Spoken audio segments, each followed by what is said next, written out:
燃え上がれガンダム。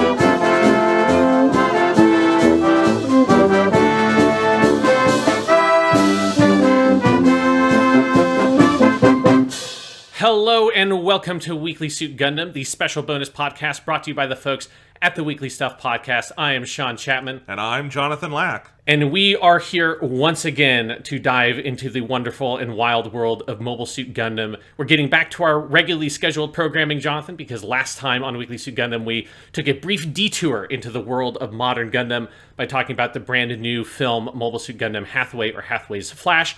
But now we're getting back to our proper project of going through the history of Gundam and watching through the series in chronological order, because today we are going to talk about the first half, or the first 28 episodes, the first two arcs of Mobile Suit Gundam AGE. I think a very, very interesting show. Absolutely. I am really excited to talk about this one, and it's a show that has, I would say, not much of a reputation leaning to a negative reputation. Correct me if I'm wrong on that. And I think that's one of the reasons why I'm excited to talk about it and maybe set the record straight a little bit. Yeah, no, it's a show that I think in the Western fan base in particular is generally ignored. I'll talk about in our history segment a little bit of the Japanese reception. I mean, to put it short, it was not particularly well received when it came out in Japan. But yeah, I think it is a show that is very under-discussed in the Gundam fan base. It's a show that I liked but didn't love on first viewing, and I think I still wouldn't say I love it, but I'm enjoying it even more, I think, on rewatch and kind of appreciating a lot of the interesting kind of perspectives and things that it's taking on Gundam. And I think it's a pretty interesting little show that's doing some cool stuff. I like this show. Yeah. I like this show a lot in places. It is never top shelf Gundam, because top shelf Gundam is a really high bar.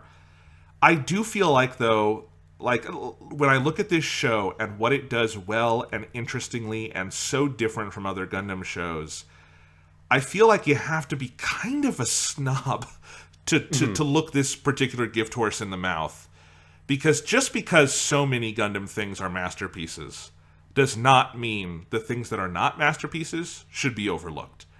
Gundam AGE is not a masterpiece, but I think it's a good show. Honestly, the thing I might compare it to most is After War Gundam X. Yes. In that I think it is a show that tries some really interesting stuff.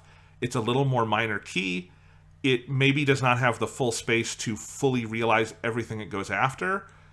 But man, when it is kicking, it's kicking in a way no other Gundam quite does. And I really like that. And I will just say, if you're listening to the beginning of this but haven't watched Gundam AGE, don't skip this one.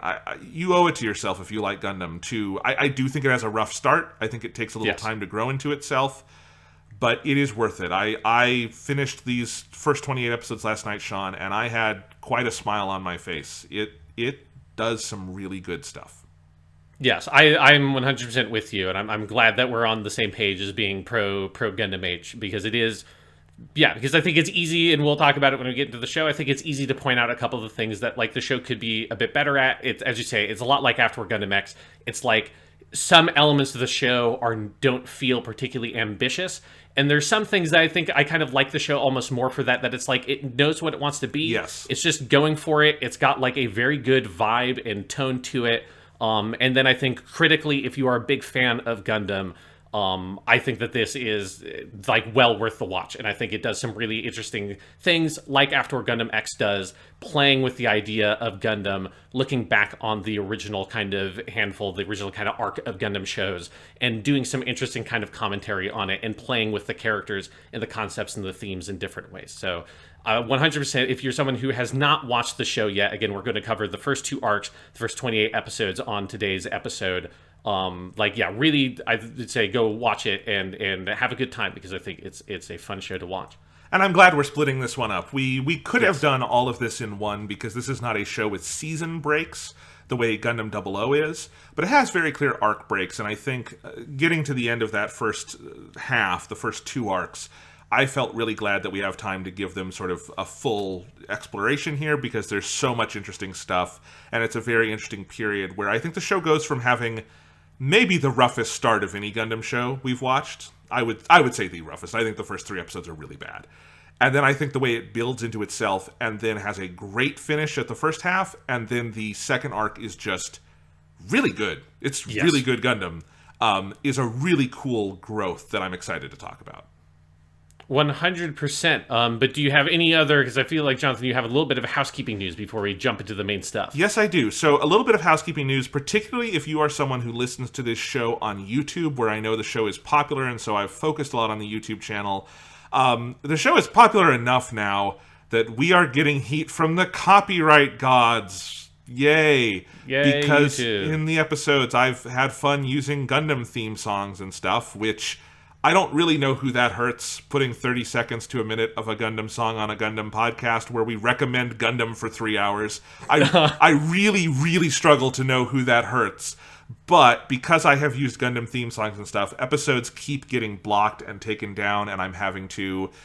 YouTube is so annoying about it. You can't just like make a new version of the thing and upload it. You have to trim stuff out on their end, and you can't add anything. You can just cut stuff. So a lot of the episodes in our back catalog are just sort of getting butchered. Even though the bulk of the episode is just us talking, there's little things that are getting cut out that's making them very choppy. So starting with this episode, I'm debuting sort of a new format on YouTube where we have sort of a new standard theme song that I worked very diligently on to make sure it does not get any copyright detection on YouTube, and I've checked it several times, so it doesn't. Sort of a new ending you're going to see that also does not, that is, these are all Gundam themed, but they are not official Gundam recordings from like the CDs, so they do not get like the music labels down our throats. And I think you'll like it. It is, I'm sad, I'm really bummed that I do not get to do a different theme song for every Gundam show, because that's something I had fun with the YouTube versions of, but especially for 2000s Gundam, just... it's new music, it's modern musical artists. Japan in particular is so litigious with copyright stuff. It was becoming unfeasible. So I'm debuting the new format here. The plus of this new format is that it has 0 copyright detection at all, so there shouldn't even be any ads on these episodes anymore, if there were once in a while before. I don't know. I have YouTube Red. I don't see ads, but... if ads were showing up, they shouldn't show up anymore. And then what I'm going to do is I'm going back through the first 30-ish episodes, everything up to this point, and I am remaking those episodes. I'm in my files, I'm calling them Gundam like 1, Gundam 2 Remastered, just as a joke to myself. They're not that remastered. It's the director's cut version of the podcast. Cut. Well, I should say nothing from in terms of our talking is getting cut or altered in any way. It is just some of the stuff around the sides that was causing copyright snafus, and I will be re-uploading all of those. Now, a lot of those videos have a lot of views and comments and stuff, and I don't want to get rid of those. So what I'm probably going to do is once a new one is uploaded, so like let's say Weekly Suit Gundam number 1, I have the new version of that up. The old version of Weekly Suit Gundam number 1 is going to go unlisted, but it's going to stay in a playlist in case you want to see any of the comments, see any of that stuff. That will be there in an unlisted playlist, because unlisted videos, if they're in a playlist, can still be seen.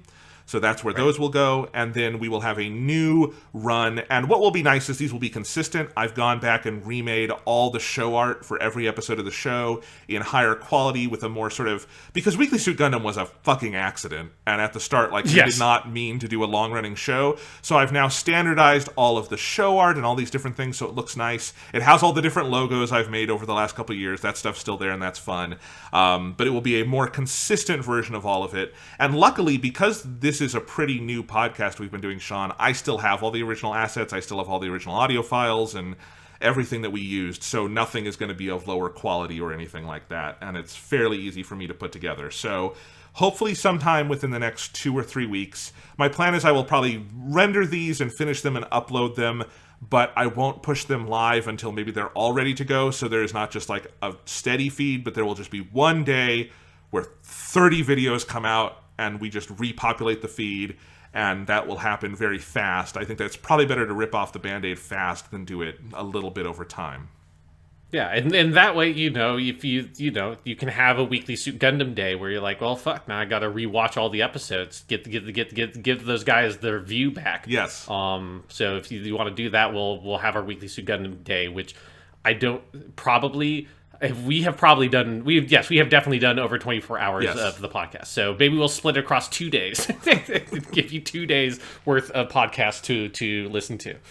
Yeah, so anyway, that's what's happening. Hopefully it will be less of a headache for me and everyone else going forward.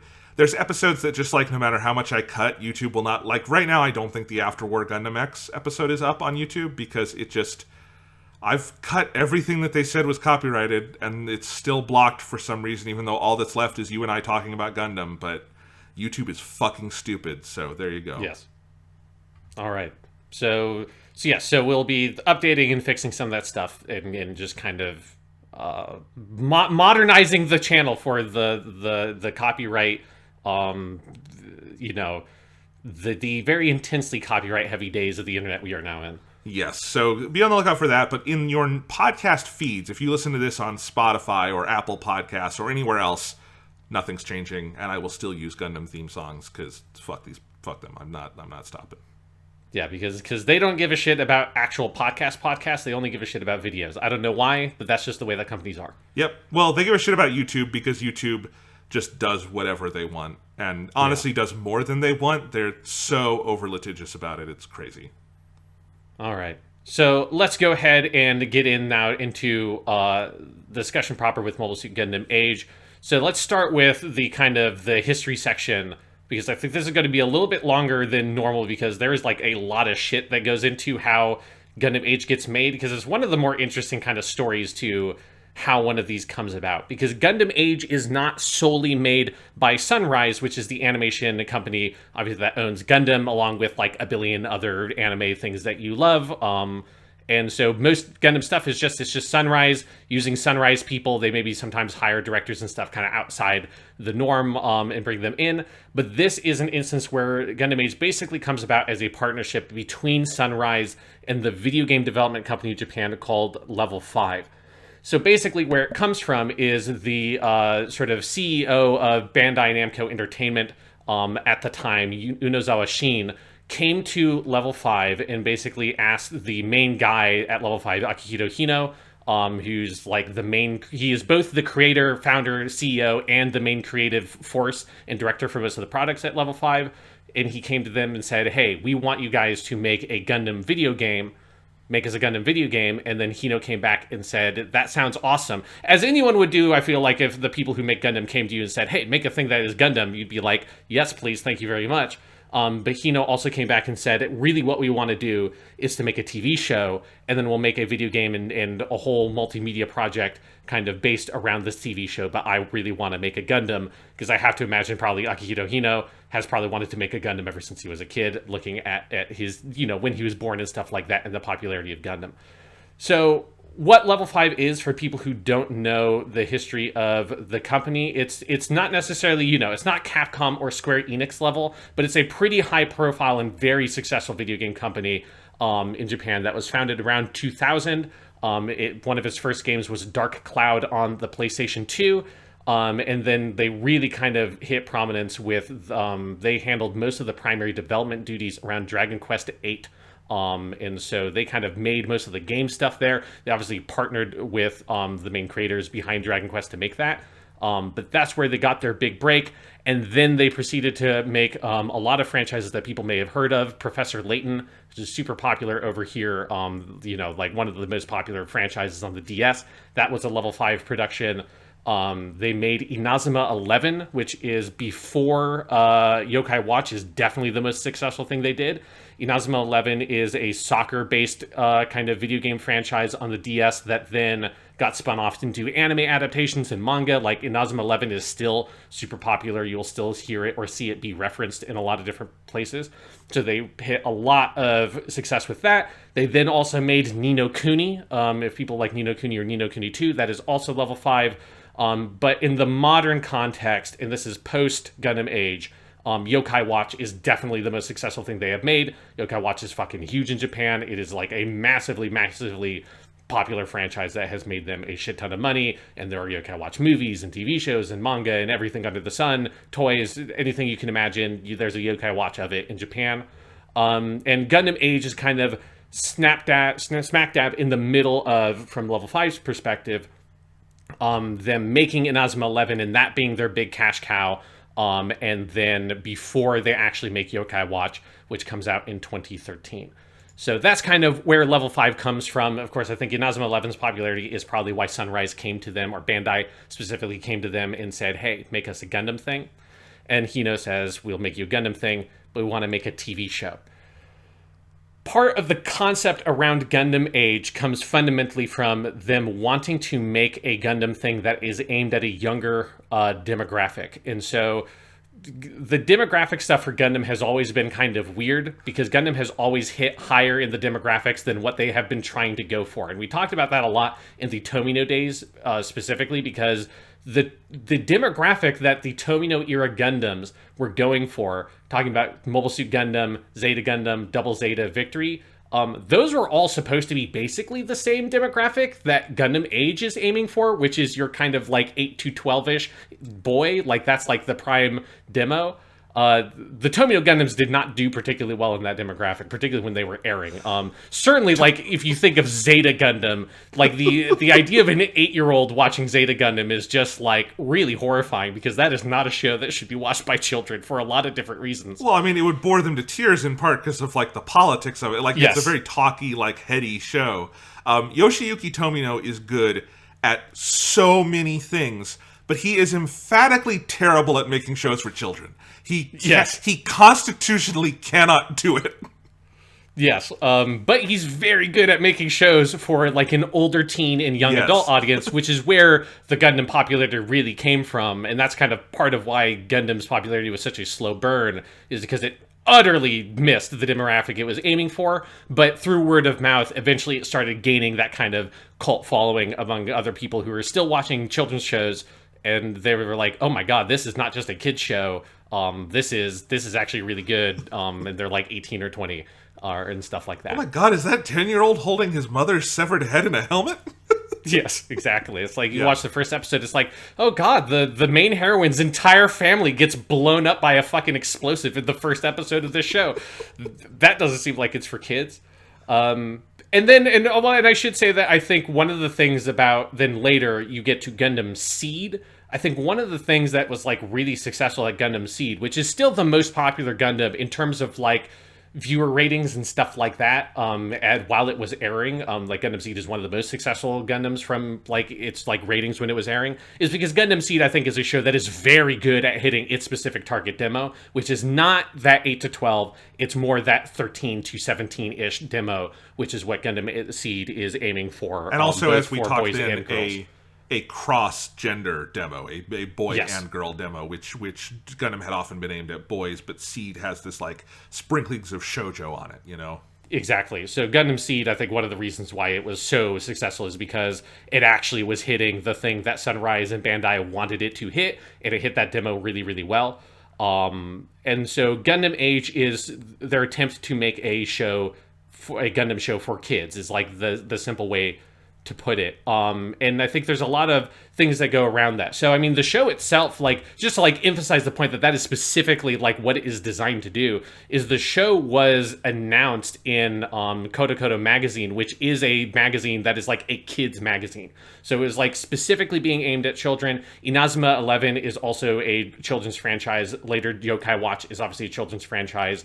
Like, a lot of the main kind of creative side from Level 5 are all people who are most known for making kid stuff. Like, I think very notably, the most striking thing is Takuzo Nagano is the character designer. He was the character designer for Inazuma 11 or Yokai Watch. Like, if you're wondering why these people look like Yokai Watch characters, it's because it is the Yokai Watch dude designed the characters and worked on the show, right? And then same thing with Akihiro Hino, the main writer and the kind of main creative force. He was the main creator behind Professor Layton, Inazuma 11, Yokai Watch.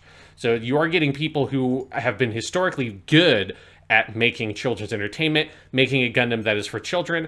And one of the reasons why they were doing this is because Bandai and Sunrise saw that the popularity of Gundam amongst that demographic, which is obviously one that if you're a toy company, you want to have like a tight grip on. They saw that Gundam wasn't super popular and was falling in popularity amongst that demographic. So they wanted a show and something and like a game specifically to kind of shore up those issues and kind of like make something that was more aimed at that market, rather than the market for Gundam that they had, which was some teenagers and stuff. But at this point, a lot of Gundam fans, particularly like fans of the original stuff, you know, they're all like old. They're like the dads and stuff that are still making Gunpla and stuff. So they wanted to shore up their demographics and make Gundam Age for that. And that's, I think, an important thing to understand in terms of when you look at Gundam Age. Some of the things it's trying to do is sort of bridging that gap. And specifically, Akihiro Hino, his approach was he wanted to make a show that appealed to a children's demographic, but that retained like a lot of the essence of what Gundam was. And I specifically saw a quote that was basically him saying that what he wanted to do was take the themes of the Gundam franchise and kind of translate them in a way that would be both entertaining but also like explicable or understandable to a child. And in that sense, I think like from that specific perspective, I think Gundam Age is like hugely successful. I agree, and I wanted to talk about that because it's something where I have to imagine that part of the like reluctance to Gundam Age in a lot of the fandom is, I think sometimes people look at it and go, this doesn't feel like it's for me. And it's like, well, maybe not exactly. It is, I think, more aimed at kids than some of your other Gundam is. But I think this feels like a show where, like, every day I've been watching this show, Sean, I've thought to myself, man, I would have loved this as a kid. And I really like it now. But I'm like, this would have been a really cool show as a kid. This is, if I had kids, this would be a great baby's first Gundam. Like, not baby, but you know what I mean, right? Like, this would be a really good one to start a kid with. I have to, like, I'm surprised that it didn't get a bigger push, like, over here, like, with does it have a dub? I forget if this one has a dub. I think it does. Okay. Yes, it does. But this feels like something that could have been big on Cartoon Network or Nicktoons or something, and I don't know. It's something that I do think this show is successful at that, and that does not mean it cannot be enjoyed by adults. You know, I hate to break it to all the Avatar fans. Avatar's a kids show, and Avatar starts as like an aggressively little kids show, and I know it gets more mature over time, but like just because you like it, it doesn't stop being a kids show, and it's okay to like a kids show. So I just want to like set that foundation right now. That's like true of like really good kids entertainment is good for everybody, but it's still made for kids. And that's like Pixar movies, Disney movies, like all of that is children's entertainment. And even if you're like 30 years old and you go see the latest Pixar movie at the movie theater, like you should understand that like this is fundamentally not made for you, but it can be really well made and you can enjoy it regardless whether or not you're the intended audience. Yeah, or like let's use a really good example here. My Neighbor Totoro is one of the best movies ever made. That is a movie aimed at like 4-year-olds. Like, and that's okay. And if you are 40 and are moved by that movie, that means you are a good human being. That's all that means, you know?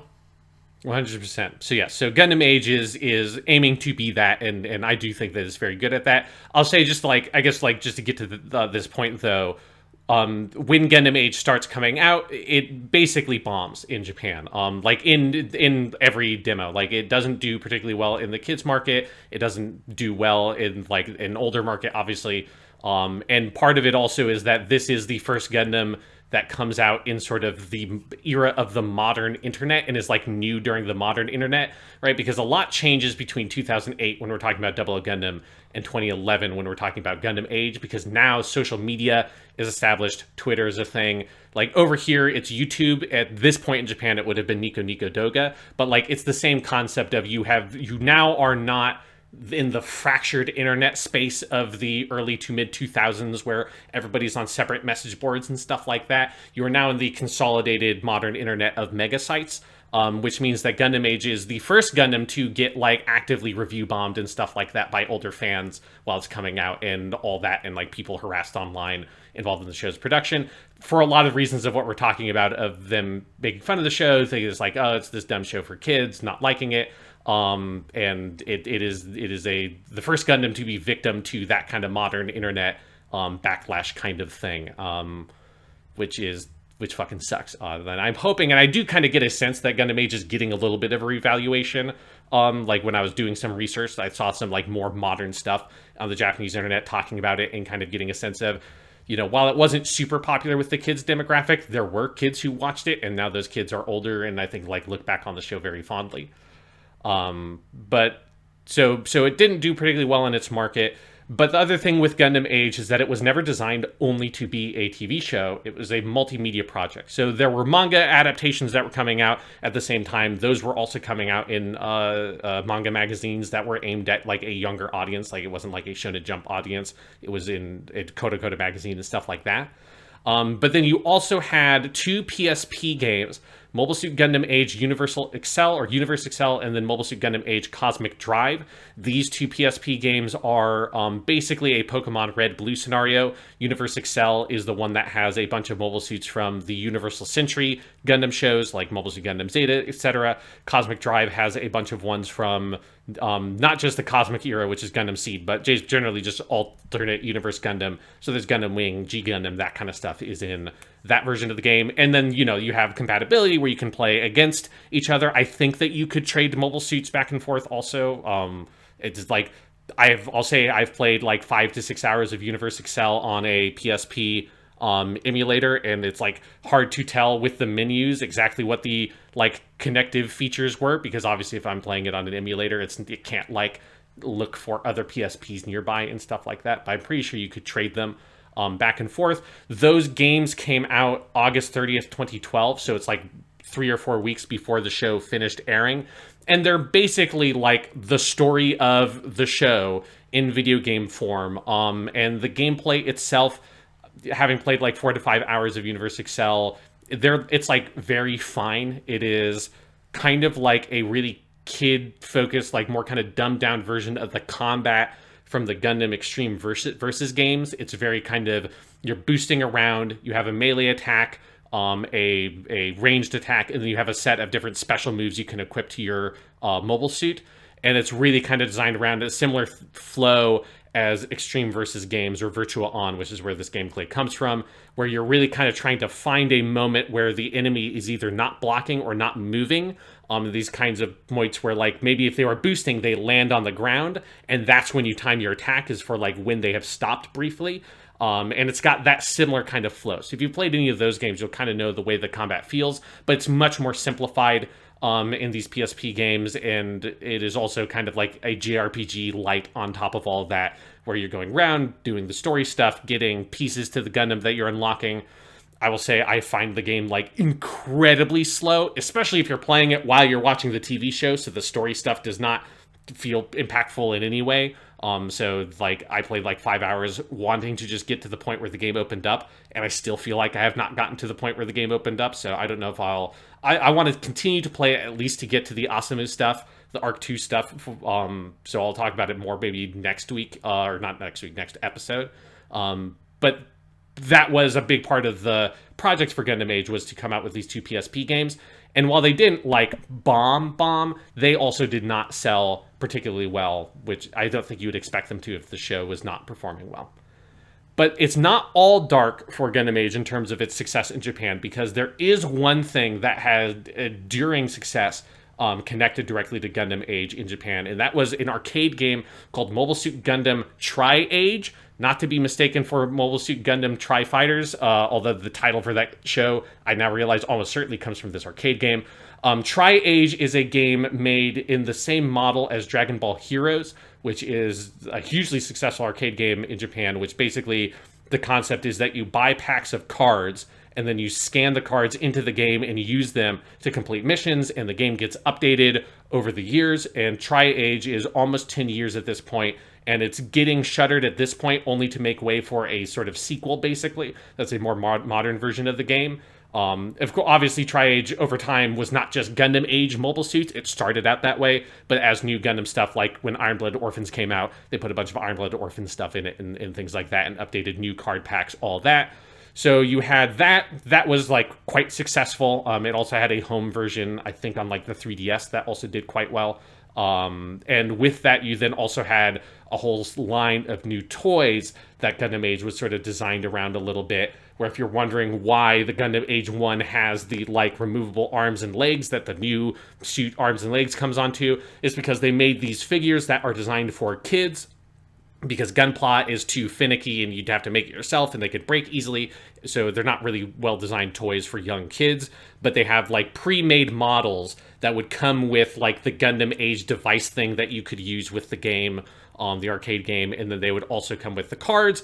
And then if you bought the Gundam Age 1, for example, you could then buy like the Gundam Age Titus booster pack, and that would just come with the card and the arms and legs for that suit. So you could basically kind of pop them on, replace the arms and legs. It's kind of similar in some ways to what a lot of like the Skylanders and that whole kind of brief like toy video game thing we had over here where you kind of scan the toys. There are some similar concepts around that with the Gauging Builder or GB line of toys that they released around this stuff in Japan. So Tri-Age, like very, very successful in Japan. Like it ultimately is kind of like its connection to Age is a little bit tangential, because as it grows, it just becomes a Gundam thing in general. But I was happy when I was researching it that I found at least one thing that looked like, hey, Gundam Age did make Sunrise a shit ton of money. It just wasn't through the TV show or the PSP video games. Yeah, I mean, did Level 5 work on the card game at all, or? That's a very good question. I don't know. I think I can probably click. Because they did make the PSP games, right? Those are Level 5 games? Yes. Yeah. They made the PSP games, and they made them in, like, concert with the TV show. Right. No, so it looks like I think Bandai made the Tri-Age game internally. But it is all based on... The original release was all based on Gundam Age-specific stuff. Now, Sean, I have seen stuff online that I have no idea if it's real, because it's, like, English Gundam fandom stuff, that this show was originally planned to go longer than it did. Is there any truth behind that? This is a very good question. Yes and no. Like this is because so I saw the same thing. There's a sentence on the English language Wikipedia for this show that says like very definitively that it was going to go for a year and a half, and then got cut short. And then the English Wikipedia then says it as follows: then Mobile Suit Gundam and afterward Gundam X as Gundam series that were cut short. That is, I think, way too definitive a statement to be phrased about any of the sourcing I could find for that. One of the main sources for that is an interview that Hino made after the show finished airing, where he talked about the way he phrases it. The best way I can kind of think to translate it in Japan or from Japanese is he basically kind of states that he wished the show could have gone on longer. And specifically, he cites he wanted to have the Asamu's school section at the beginning of part 2 be longer than it was, which I think makes sense. Although you can feel that, I think, in the show. Honestly, although I think maybe it's better that it wasn't. Like, I think if you look at part 1, I think the accelerated pacing of part 2 makes it better than part 1 was. But you can see why the creator would have wanted it that way. And he says that then basically there were kind of plans or talks about maybe it being a 6-core show, which would basically be that year and a half, rather than it being a 4-core show, which means it's running for basically an episode a week every week for a year. But the way everything I found in Japanese, the way it's phrased is never... It was designed this way, and then it was canceled or cut short. The way, like, if you read interviews about Afterward Gundam X or Mobile Suit Gundam, they do not use the same language to describe what happened to Gundam Age. My guess is what happened was, like, there were ideas about if Gundam Age was super popular, it would have maybe gone on for longer, but because it wasn't super popular, it ended where it ended. But I want to make it very clear that there's no version of where, like, they were planning to have a 4th Gundam boy, because there are 3 Gundam boys across the 3/4 arcs of the show, depending on how you divide it up. And they say that from the beginning. The line Yes. in the next episode previews from the very beginning is 3 destinies will shape history, or however that's said in Japanese. Yeah. So, like, they clearly were planning on 3, and the way it's divided, you couldn't have stretched that out to 6 cores. You would have had to have a 4th age if you were going to go to 6 cores.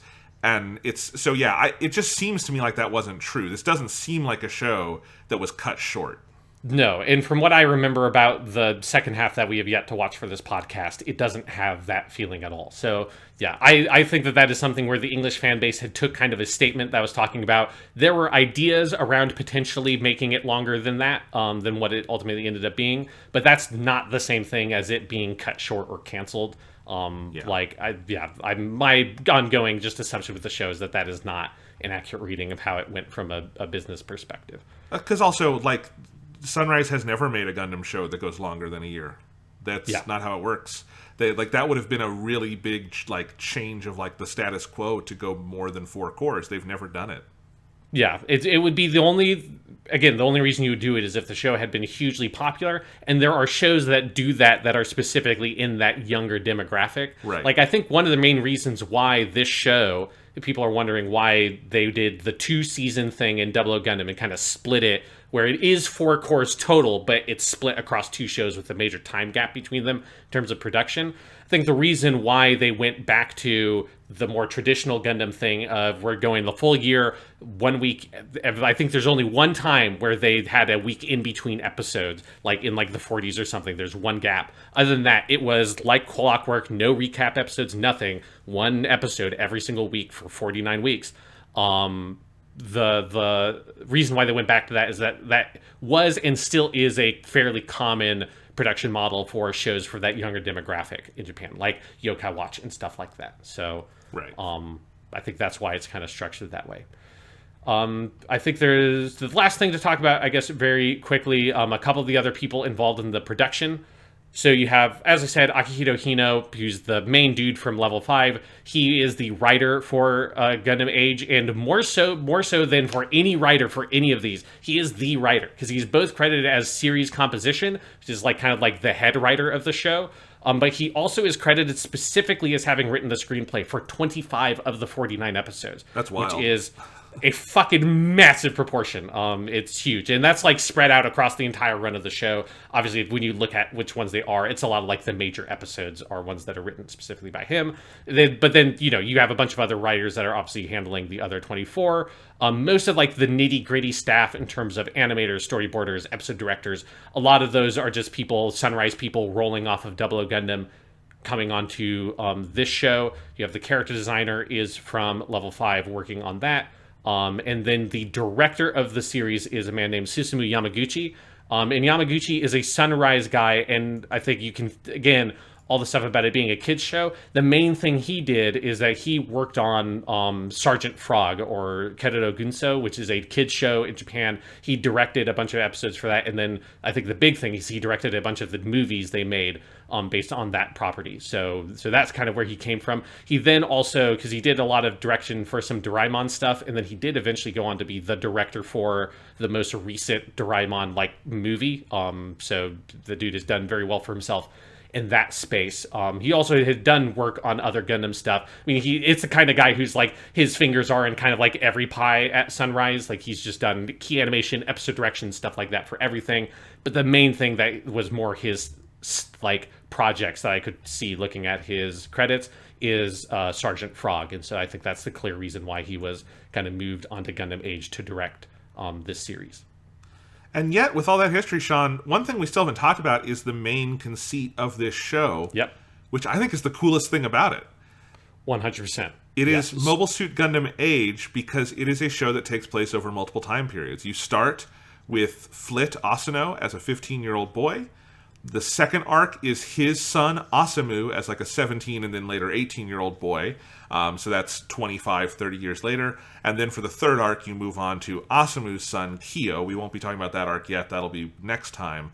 But the show takes place over these 3 time periods, and people age and die, and the world moves on and changes. And that is one of the coolest conceits for any Gundam show I've ever seen, and frankly any TV show. And there are some like analogs to that in video games. So there's the Fire Emblem game, Genealogy of the Holy War is how it's usually translated in English. That is a Fire Emblem that never came to the West, but it's the Super NES game, and it does the same thing, where the first half of the game, your protagonist is in this war, and then the second half of the game is that protagonist's son many years later. Fire Emblem, the GBA game, and its sequel do that. The GBA game that we got over here was the prequel to a game called the Blazing Blade or something like that, and that is where Roy comes from, and Roy is the son of the character in the original game. And then Dragon Quest V does this with one character over a period of years. But I can't really think of there's obviously no other Gundam show that does this, but this is a pretty unique idea for a show, and I think it's one that the show executes on very well. And I think if Gundam Age is a show where you're struggling with it a little bit at the beginning, make sure you get to the point where Flit's story ends and Asamu's begins, because that's, to me, that jump is where Gundam Age goes from an interesting curio to something that I think is genuinely special. Yeah, 100%. It is the thing that, and I had no idea about that was like the premise of the show going into it when I originally watched it, and that is where it absolutely clicks into place. I think is one of the things that I've enjoyed on rewatching is going in knowing about where everything goes and like the overall arc and the later, like the successive protagonists and stuff, and watching Flit's story, knowing where his character goes, because I think Flit is one of the most interesting characters in the entire franchise. Yes. Specifically for this arc, you get to see him go on. And watching the stuff when he's a kid, like there is a tragic quality to it when you see this young boy who's so full of idealism and hope, and you can see there's like so much potential in him, and then you see him age up and he gets like bitter and he's full of hate and those things, and so much about the show clicks into place when you get this generational jump, and it is like the main conceit and motivating factor around what Gundam Age is. It's like the idea that Hino had about Gundam that he wanted to do was to kind of do this jump and kind of incorporate a lot of different elements from all of the original kind of Tomino Gundam stuff. Like you can identify elements from Gundam Age through to Victory Gundam. Like the most clear thing is obviously the design of the Gundam Age machines themselves are built off of the Mobile Suit Gundam, Zeta Gundam, and then we'll meet the one that is designed off of the Double Zeta. But also lots of like character ideas and themes, and kind of compressing all of those into one maxi story for one show. And for me, I think the specific predecessor for this idea that probably inspired this idea is JoJo's Bizarre Adventure is designed this way. So specifically parts 1, 2, and 3 of JoJo's. After that, part 3 takes place basically contemporary to when it was coming out in the manga. So after that, you kind of can't do the Descendant thing unless you wanted to do JoJo's Bizarre Adventure in space, which would be sick, but I think also like a very different kind of series. So that's where eventually it starts going to like alternate dimensions and stuff. Well, Sean, Joe Jolien, I don't know if you heard, is ending this month. The current JoJo manga. Yeah, it's finally, after 10 years, it's ending. So maybe soon we'll get JoJo's Bizarre Adventure ... in space, which would be fucking great. It would be fucking amazing. But parts 1, 2, and 3 specifically are the protagonist of part 2 is the grandson of the protagonist from part 1. The protagonist of part 3 is he is also the grandson then of the protagonist from part 2. You have Joseph, the protagonist from part 2, is like a major character in part 3. And that was one of the things that when I watched JoJo's Bizarre Adventure hooked me on that show, and I watched that before I watched Gundam Age, was that concept and like how cool it is and how interesting it is to see the show kind of refresh itself, refresh its cast. It almost reminds me of like the same feeling I get watching like Doctor Who, and the way that show kind of reinvents itself and gets to bring in new ideas and new characters and stuff with this frequency that kind of really helps the pacing. And I think that's one of the reasons why Gundam Age, of the shows that are the like, you're just going one episode a week for a fucking year, I think overall Gundam Age has some of the best pacing of any of those kinds of shows because it is able to refresh itself. Because, you know, Mobile Suit Gundam gets it, but Mobile Suit Gundam also got cut short like 7 episodes, so it might have had a bunch of pacing issues in that closing phase. Like Zeta Gundam has all the weird stuff with Romary at the end. Zeta Gundam has it in pockets all over the place, like with the Moon stuff. And then certainly you get stuff like Gundam Wing and Seed Destiny that just kind of flounder in terms of pacing in large stretches. And I really like with Gundam Age having this ability to reinvigorate itself periodically definitely like gives it this energy to it that once you're hit a certain point, you're like, I kind of feel like this arc is done, and then that arc is done, and now it's like, now I'm with a new Gundam boy, and he's got new friends, and you get to get a different perspective on the old characters, and then see the conflict develop, and it gives you this much different perspective on the central conflict at play in Gundam Age than you do with any conflict in any other individual Gundam series. Yeah, and I'll say we're covering the first 28. I did go ahead and watch the next one after that because I wanted to Grandpa's see Gundam? Grandpa's Gundam. I wanted to see the jump, and just so that I knew I wouldn't have egg on my face if I said I really like this show, just in case I wanted to see the next arc. Does the next arc get off to a bad start or something? No, Grandpa's Gundam is fucking cool. And is the best episode title in this entire fucking franchise. I love that fucking title so much. It's like, it feels like the show was made because they had the idea for that episode title. It's like, that's too good. What if your grandpa was the dude who made the fucking Gundam, and you have an episode title called Grandpa's Gundam? 100%. And then also, as you say, because the Gundam Age 1 is based on the OG Gundam, Gundam Age 2 is Zeta Gundam, and then the 3 is the Double Zeta. You know how much I love the Double Zeta. Yeah. I was very happy to see Double Zeta Gundam Age style. It's very, very cool. Anyway, but we're not going to be talking about that yet, but just to say, and you can probably tell us, I mean, is this, I assume the second half does not go off a cliff or anything. No, yeah, okay. I like the second half of the show from what I remember quite a bit, so, okay. Yeah. So yeah, just wanted to say that, and but at a minimum, all of the turns from one arc to the next, I find really invigorating and compelling, and that's second, and I also like that the first and second arcs end in very different ways. They go in very different directions. It feels like you kind of get a new show that is like a sequel. It's in this same world, but you get it one episode later. It's a really cool feeling, and it's, as you say, makes for some really invigorating pacing in terms of these shows that are not in seasons but have to go for a full fucking year.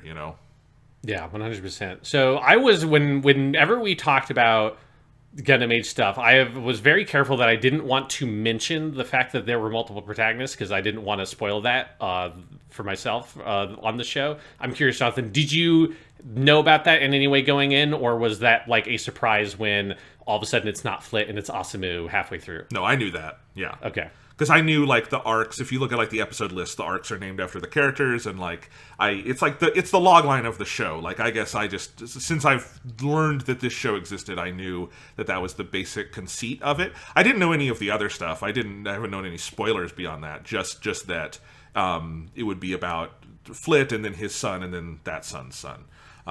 So yeah. Yeah, because I have to say that I have a very vivid memory for myself of being watching the next episode, being wait, what? Excuse me, because I had absolutely no idea. Did you mean, okay, and now Flit's got a goatee, and he's voiced by Kakashi from fucking Naruto. Oh, which is also the narrator. Oh, okay, so that's what the show is, and the moment when I had that revelation about what the show was, and that's fucking crazy. Which obviously, at the time, they were not disguising the fact. You know, it's only if you're watching it years later and you're the only person who is in any way going to be someone who's going to watch Gundam Age that you would go into it totally blind. But yeah. Yeah, but I mean, the show kind of, I feel plays its hand a little bit because that first arc is very focused. You start, and once they get off of Nora, I mean, right away, Captain Grudek is saying, I'm going to go, I've found the UE is here, and we're going to go attack it, and they go and attack it, and it is a very contained 15-episode arc. And so I would have, if I were watching that, I would have been confused, what comes next, because, this is such a, contained story, so it makes sense that there is another age after this, Mm-hmm. Yeah. But yeah, that would have been, if I had no idea, that would have been funny. I probably would have looked it up at one point, but yeah. All right, so let's then dive into the meat of it, Jonathan. Where do you want to start with talking about Gundam Age? Well, so this is a show that, unlike Double O or something, I have not made any mini tweets or anything about. I've mentioned a couple times, when I started the show, I made a goofy tweet about how because I did not know the level 5 connection, and so I started watching the show and I goes, why does this look just like Yokai Watch? Which I have never watched Yokai Watch, but I'm aware of anime, and so I know what Yokai Watch looks like. Exactly. You can't possibly have not seen a Yokai Watch character at some point in this day and age. And so I was just why does it look like this? And then I looked it up, and I'm oh, and then I read all of the history that you told us earlier, Sean, and I was fascinated. And I did think, so when I started the show, I watched the first 3 episodes in one night, And I do think this has one of, if not the weakest starts Yeah. of any Gundam show. I think the first 3 episodes, which are roughly like the equivalent of like the first 2 of Tomino Gundam, of like the get off of the colony episodes, are just a very dry, by the numbers sort of Gundam start. It's the same. I think Seed has the same problem of like it is like so enthralled to like the Tomino story structure of how a Gundam show starts, of that somebody attacks and then a boy gets in a Gundam and they fight and then they get off the colony and the colony goes boom and then they, like all of that stuff. And I think it is just a very sort of like messy version of that, where it doesn't do much to distinguish itself. There's some little things in there I like the whole idea of dragging the core of the colony out is the one cool idea of that opening. But I think it's a pretty rough opening overall that just feels like it's not very distinguished. I think definitely there is a little bit of like, as a Gundam fan, a little shock to the system of like, the character designs and the tone and stuff is much more aggressively kid-friendly than other Gundam. And so, like, at this point now, I think the character designs are fucking awesome. I really love the look of this show. But at the very beginning, I was a little, like, taken aback by it, because it is...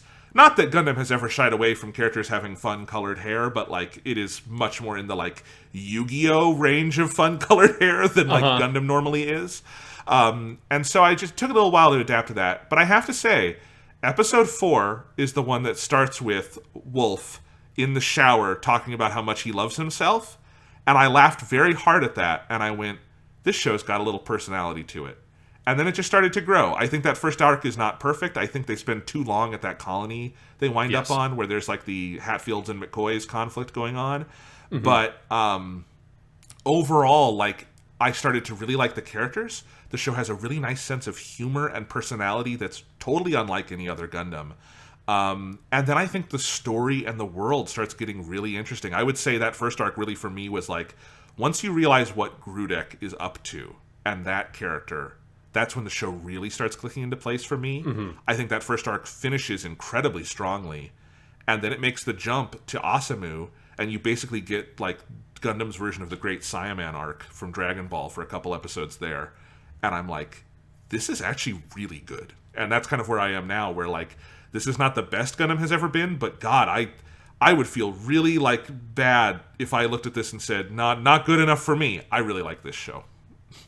Yeah, and I think it is, to go back to the Afterward Gundam X comparison we made at like the very beginning of this episode, it has that similar, like, kind of, like, chill vibe overall that Afterward Gundam X has that I really love. I think part of what sets that for me is that I really, really adore... I don't think any of the openings live up to it after this one, but the first opening, which is Asue, or For Tomorrow, by Galileo Galilei, the Galileo, the man who dropped a bowling ball from the Leaning Tower of Pisa, because that's what historically happened when he invented gravity.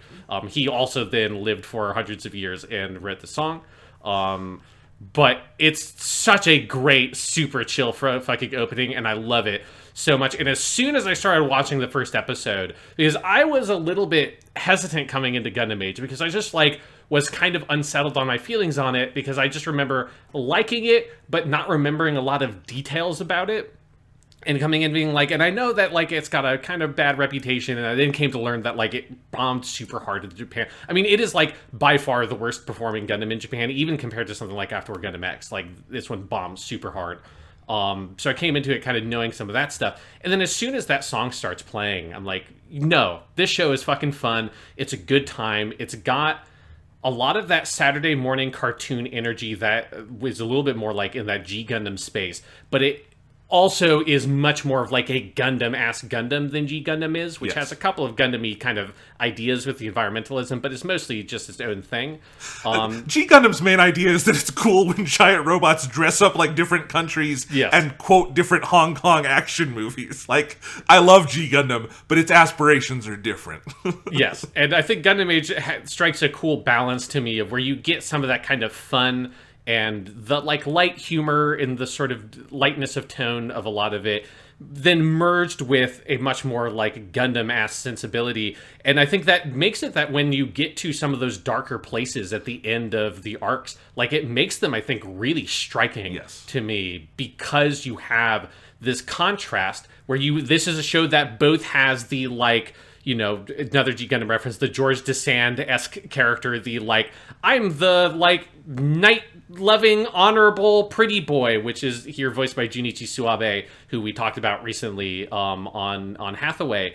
And it's like, that's such a kid show, like kids anime type character archetype, and you've got Don Voyage, which is an all-time great kids show character name, and his lackeys who have their catchphrase where Don Voyage will say something and they come in and say, yes, Don no yutori desu, is like, yes, just as the Don says, and they have that whole dynamic. And then like 5 episodes later, Don Voyage sacrifices himself, and that like fun, jokey, dumb catchphrase that you would see in like an episode of Pokemon is my reference point for like a Saturday morning Japanese anime kind of thing, which I don't think actually is Saturday morning, but is like the Saturday morning cartoon concept over here. Like that kind of jokey line is then recontextualized as like this like diehard loyalty those guys have to Don, like that they will take with them like to their death, aiding him in this attack. And that's like the last time they say it, and then they die. And it's like, there's something to me that is actually super effective about those two elements. And I think there are ways in which in a different show it could be somewhat discordant having those, but I actually find it, particularly on a rewatch, when I know like more of like the bulk of what the show is doing, like especially around Flit, when you know where they're going to go with the character in part 2 and stuff. Like I think it's like highly synergistic, those two elements contrasting each other and kind of building on each other throughout the show. Oh, I mean, like, this show takes death more seriously than any AU Gundam, maybe just than any AU Gundam other than like Double O. Like, I mean, because Seed does, but then Seed Destiny just brings everybody back to life and people survive nuclear explosions. Gundam Wing, death isn't really a concept in that. G Gundam, death does have it with Master Asia, and it's great, but it's like, again, it's like Hong Kong action movie death, right? Like if there were a G Gundam 2, you would have Master Asia's twin brother come back. Definitely. I'm 100% right about that. Yes. But like this show takes death really seriously, and like just, if for some reason you haven't seen Gundam AGE yet, just spoilers from here on out. What they do with Wolf, like, is a phenomenal example of this. That, again, that's the character who was the first time I really perked up and went, I think I like this show, was him in the shower singing about how much he fucking loves himself. Very much a kid's show archetype, right? Yes. And then he becomes, in the second arc, the, like, Obi-Wan Kenobi to Asamu. Like, a kind of a even cooler Obi-Wan Kenobi, because he's, got the fucking goatee and everything. And, like, and then he sacrifices himself and dies, and it's one of the most moving moments in Gundam to me. It's unbelievably beautiful. And then, honestly, the end of the Asamu arc has a ton of stuff with death, and, like, really impactful character deaths. There's one with Ruby Ruth, or what is that her name? What is it? Ruth? The engineer girl? Yeah. Right? Yeah. I like only remember her as like she's the girl voiced by Sakura Ayane, because there are so many characters in this that are voiced by voice actors that are like 2 or 3 years from like breaking super fucking big, and it's really weird watching it now. Because I mean, literally, like since I originally watched the show to now, there's a bunch of voice actors that are like in bit parts, and now they're like huge. And Sakura Ayane is one of them. And she voices that engineer girl. But the engineer girl, Ruth, Master Sergeant Ruth, is like, her death, I think, is of similar impact to me as like the people at the end of Gundam 00 Season 1. Where, like, you have the people on the ship who wind up dying. It's just, this show really takes it seriously, but also has those comedic and, like, chill vibes, as you say. And by the way, I completely agree on Asue. That is one of my favorite Gundam openings ever. I adore that song. I think the animation is great. One of my favorite Gundam openings. It'll be on our top 10 next year. Easy. That's a shoe-in. But, like, I think it has all of that, and then it has serious ideas. It is very seriously invested in world building. The world building is simpler and in a more sort of broad register than some Gundam, but it is serious about it. It's much better at it than something like Gundam Wing, right? Oh yes. And because of, and it is able to synergistically, as you say, combine these different things. And I don't feel it ever gets discordant. And I don't think when it approaches death, it suddenly feels like a Tomino show where I go, I would never show this to someone under 10. It feels like this is a show that would introduce some of these ideas about death and sacrifice and some of the headier ideas here. I think it eases kids into it in a very compelling way. Do you know what I mean? 100%. Like the thing it honestly reminds me of a lot in that way, not necessarily with the death thing, but with like the way it's like eases you into these themes that are like important, I think, for kids to encounter. Which Gundam Age has both like death, and then it also has like empathy and seeing things from other people's perspective is like the core thing about the show, right? Yeah. What they're doing with the UE/the Vegans. And it reminds me a lot of what Digimon does, specifically Digimon Adventure, which also is very much a kid's show, like more so than Gundam Age is, like is aimed at an even younger demographic.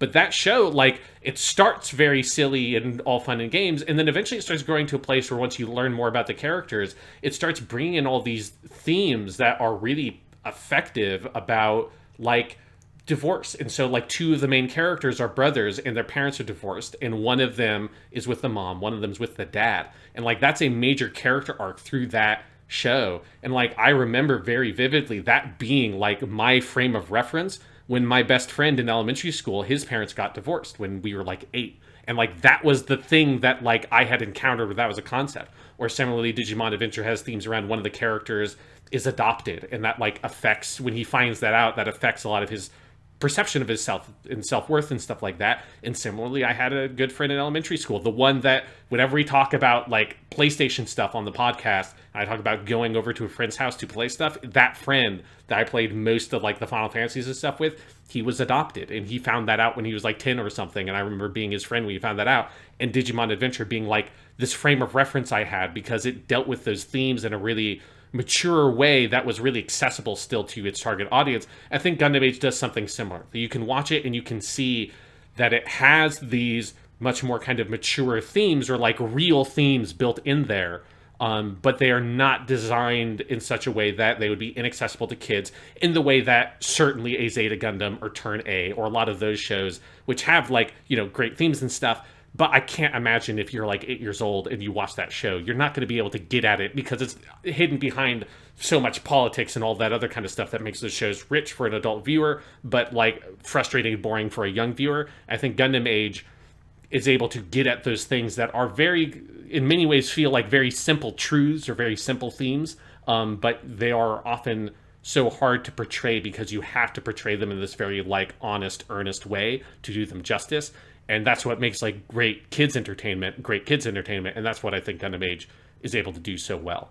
Absolutely. I think it's really important to just say, like, at the outset of our overall Gundam Age conversation, this is not a group of people, like, slumming it for, like, kids with Gundam. It is not Gundam, like, lowering itself and, like, debasing it's not SD Gundam.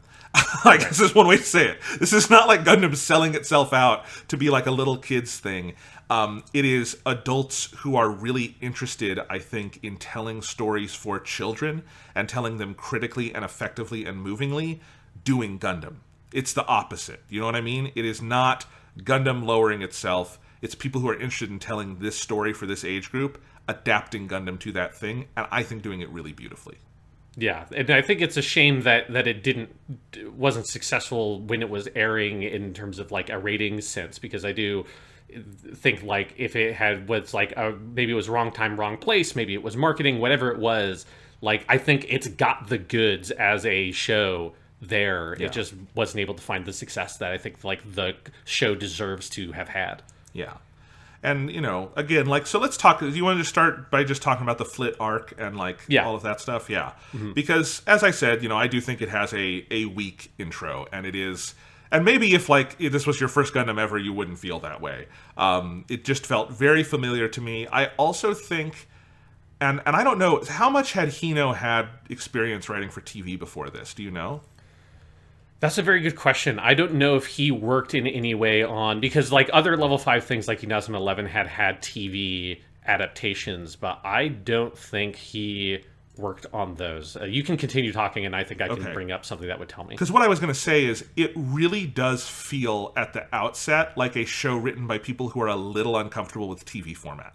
And I think they get good at it, and I think they get really good at it pretty fast. But those first 3 episodes in particular, like, one of the only things I've tweeted about this show is that I felt like the first 3 episodes felt like cutscenes from a video game without the gameplay. And I do think they kind of feel like that. Like it's I forget the character's name, but it's Flit's like adoptive grandpa telling him about the age system and like it'll do all of these things. Now go out and fight. And it really does feel like the dialogue that you would get from a supporting character in a game before you went out and did an action scene. And I think the show has a little bit of pacing issues around that in the early going and just like a little unsureness of like how it's going to move as a TV show. And I think it solves that pretty quickly. And I certainly think that by the time you get to the last 6 or 7 episodes of Flit's arc, it's on very solid footing. But you can feel a little bit of growing pains for the medium where some of its video games roots shine through very hard. Like the age system, as initially introduced, just totally feels like a video game mechanic. Yes. And later on, I think they adapted into something that feels more televisual. But I do think it takes a little bit of an adjustment period. Yeah, I absolutely agree that it and I think it does kind of click into place when you play the game, that it does feel like it started from that place. And looking through his credits, this was the first thing that he had done, like, certainly it was the first thing that he was, like, the main writer on. He maybe, like, it looks like he maybe wrote, like, a script or two for an episode here or there, but most of his credits on anime stuff before this point is more just, like, original story, planning, supervisor, that kind of thing, not actual script writer. And then after he did this, then it looks like he took charge and, like, did a lot more active direction in series composition, that kind of stuff on Yokai Watch and those things that came after this. But he didn't do a lot of direct work on most of the Inazuma 11 things, certainly the ones that predate Gundam Age. So I think that you are identifying that it does. I think that's a pretty good read, that I think his roots as a writer are fundamentally in the world of video games. And like, that's, I think, why the opening feels so much like a video game, is less because he was making it for the game. Because again, I think it should be stressed, it is not a thing where they were like trying to make both at the same time and give both equal weight. From his perspective, like everything you see of him talking about it, the thing he specifically wanted to do was make the TV show, and that is the thing that came first and had top priority, and the game was the thing that was like based on the TV show, but it was just in production at the same time. But the TV show was the main thing. And so I think it is that thing of building in some of those ideas and systems in the world building and the kind of like the mechanic sense of how this is working, and having those ideas, but not, I think he maybe struggles as a writer to find a way to sort of introduce them smoothly without relying overly much on the like formula of a Tomino Gundam in the opening. Because yes, I think that opening is very slow. It feels like almost kind of like perfunctory in a way. It's like, it feels like a thing that has to happen for the story to begin, but it doesn't feel like the heart of the series is kind of in it.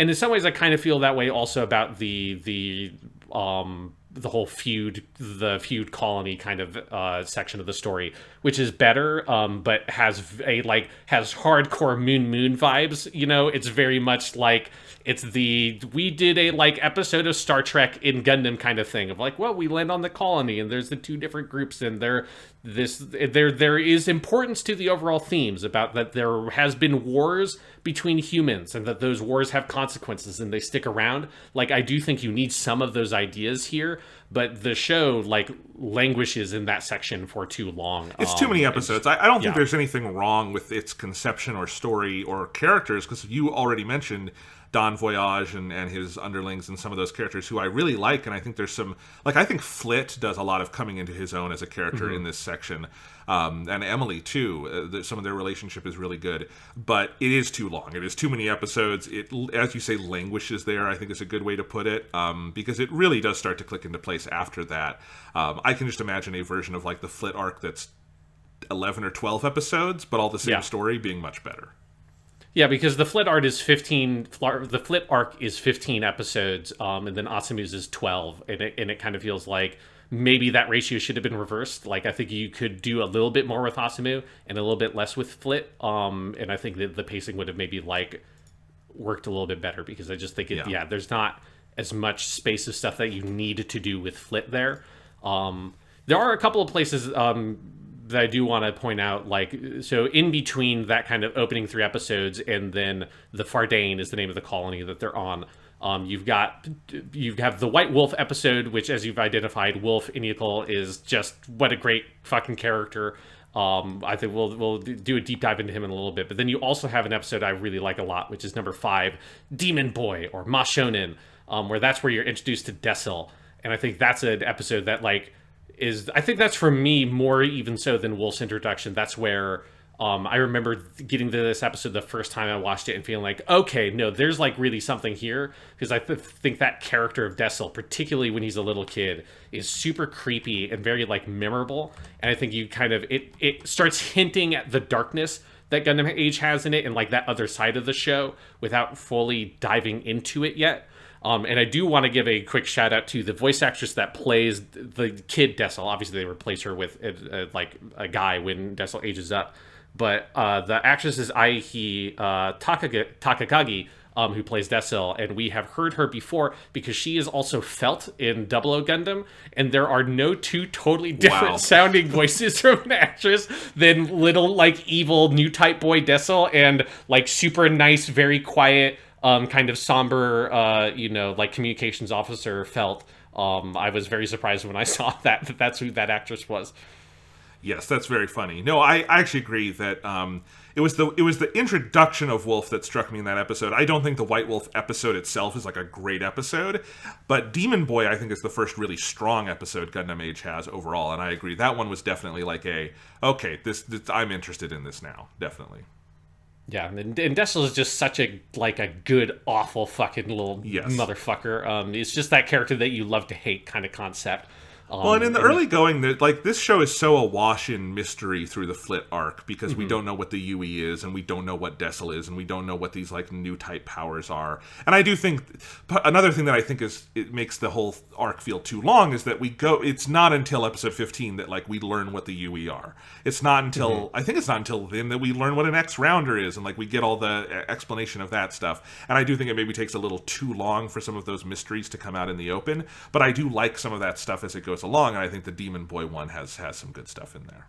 Yeah, absolutely. Do we want to just like dive in and talk about a little bit of like the UE and how they're used in Arc 1, because I think it's such like a fascinating piece of the show, and this was the thing that, if you remember, Jonathan, before we watched Awakening of the Trailblazer, you asked me, so this is the only time that alien stuff happens in Gundam, right? And I gave like this very non-committal answer to that question, because this is the exact thing I was thinking of. Like, it's like, well, technically, yes, Awakening of the Trailblazer is the only time that there are actual straight-up fucking aliens in Gundam.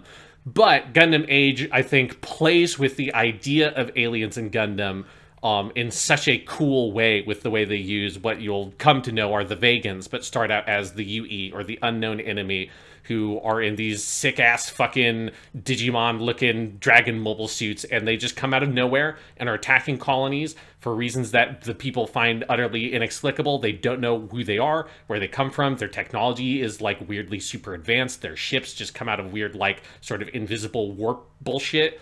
And so the whole first arc, which I agree, I think it's one of the things that it should have been a little bit shorter to tighten this up, but I think it's so fascinating that you go that entire arc basically having no idea who or what are these people fighting, which is something that Gundam has not ever done before this point, is giving you something that is not giving you the enemy's perspective at all. Like, you don't have any real insight into it, other than you get like flashes of Desil, but you don't know if he's a UE or what that side of the show is at all. That's not confirmed until episode 13 or 14. Yeah, absolutely. And I like it. I think, as I said, I think it takes a little too long, and here's where you have to adjust that, like, this is not a show made for a 28-year-old man, because I was pretty sure early on that these were not actual aliens, just the way they were talking about them, and like that they are mobile suits. We don't ever, and I feel like if they were aliens, we would see inside them at some point and all this stuff. So I was pretty sure there was a twist coming, but that's okay. I'm not saying that's a flaw in the show. I think that's fine, and I do think, exactly as you say, having an entire arc where you have basically what we later call the War of Bat Extermination, which is one of the coolest fucking phrases in this whole franchise. That is this. Basically, Grudek's entire plan is like, we're gonna find out what the fuck they are and flush them out. He's treating them like bats, right? Yeah. And I think that is a really cool idea. And as you say, having one where we are just completely severed from their point of view, and so we only have Flits, is also so important to where the show goes and what the show has to say about point of view, because that's also kind of how the world works, is sometimes we only have our own point of view, you know?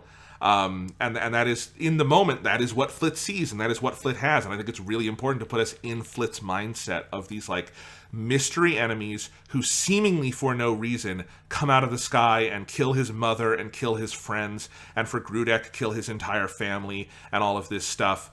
And that is obviously very important moving forward, that we are in their POV so we understand some of what they have to say. Because if we just started this show with, like, episode 1 was about the Vegans and why they're angry, it would be very different, because the Vegans have very good reason to be angry, you know?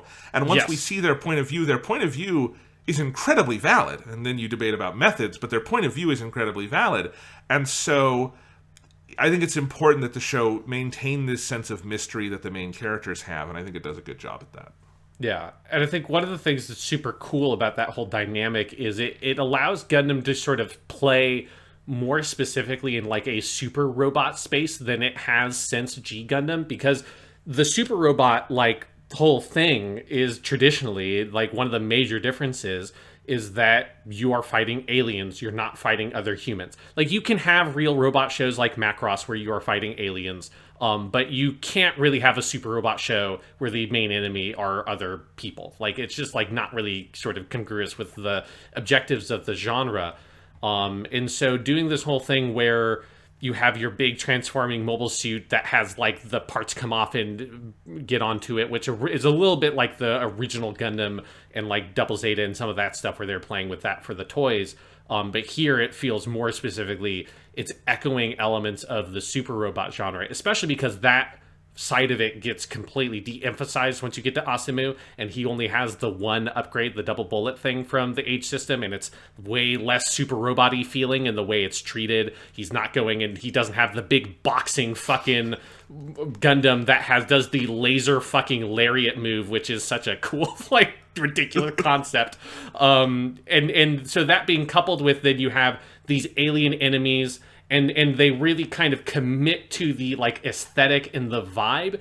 Even when you find out that they are actually humans, they still commit to this like alien vibe with them, that they're called the Vegans, which is such a like, you know, it feels like they ripped it out of like a Godzilla movie that never got made, that those are the aliens that brought fucking King Ghidorah are the Vegans. And they have these big weird normal suits with the big rounded helmet. They're always in like harsh purple or red lighting. There's weird beeps and bops and noises that are always in the background of any scenes that take place with the Vegans when they're like on the ship in the last episode of Arc 1. And then also, I adore so much their giant fuck off crazy weird looking Star Wars like freighter big battleships that just like warp in with the weird like rippling lightning space in the sound effect. I think like that commitment to the vibe of a kaiju or like Super Sentai, Super Robot, like that kind of alien enemy thing. Think like Rita Repulsa in the Power Rangers. It's that kind of idea.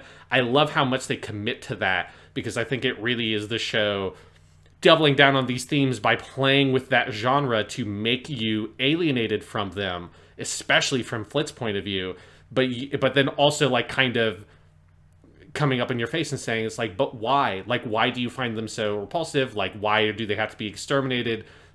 Like, why can their point of view not be considered as you see Flit go deeper and deeper into his cycle of like vengeance and hatred across the two parts we've watched?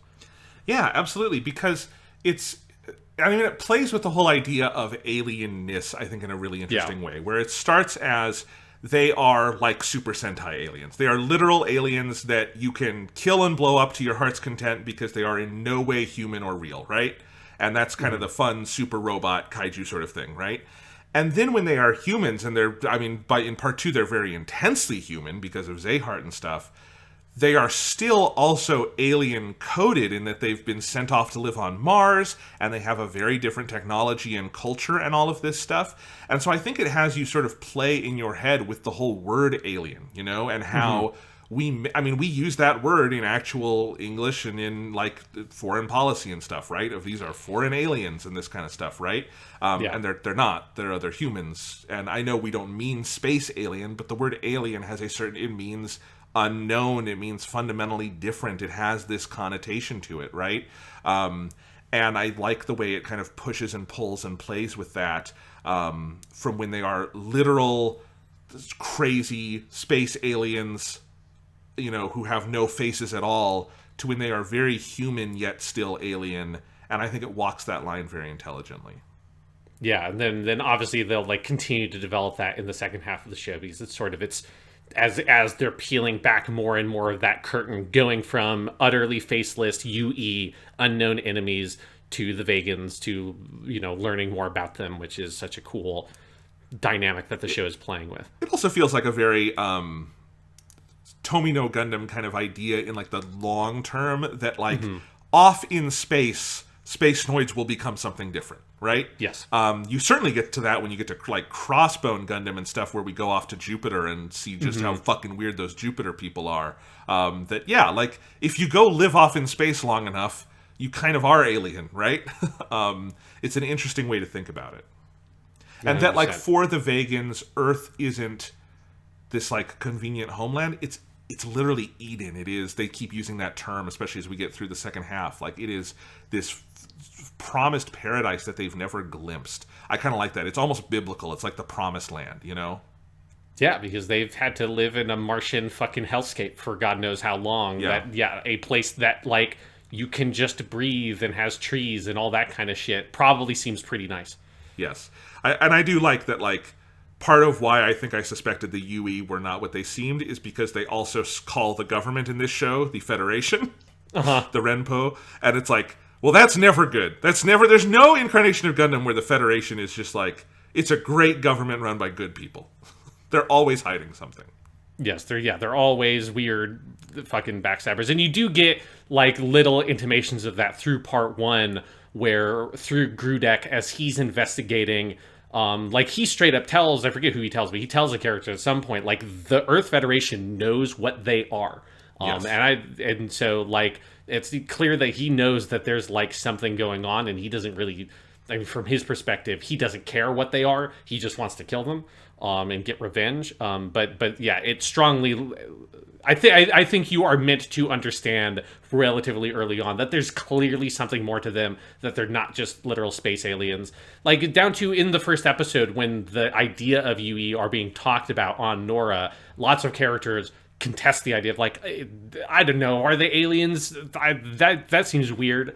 And it's only as you kind of get like into this crew that is like getting super committed to the idea, specifically with Grudek and Flit, that they just like insist they have to be humans. Like from Flit's perspective, or they can't be humans. From Flit's perspective, he like insists so hard that whether or not they are like technically biologically human, he like needs them to be so alien that they commit inhuman acts, right? That's in the way that we say like inhumane in English. Like he uses a similar terminology in Japanese to refer to them as like they can't be people, because what they do are not things that people do, and he has to make them so othered. Yes. And it's one of those things where, for me watching this, you're seeing it the second time.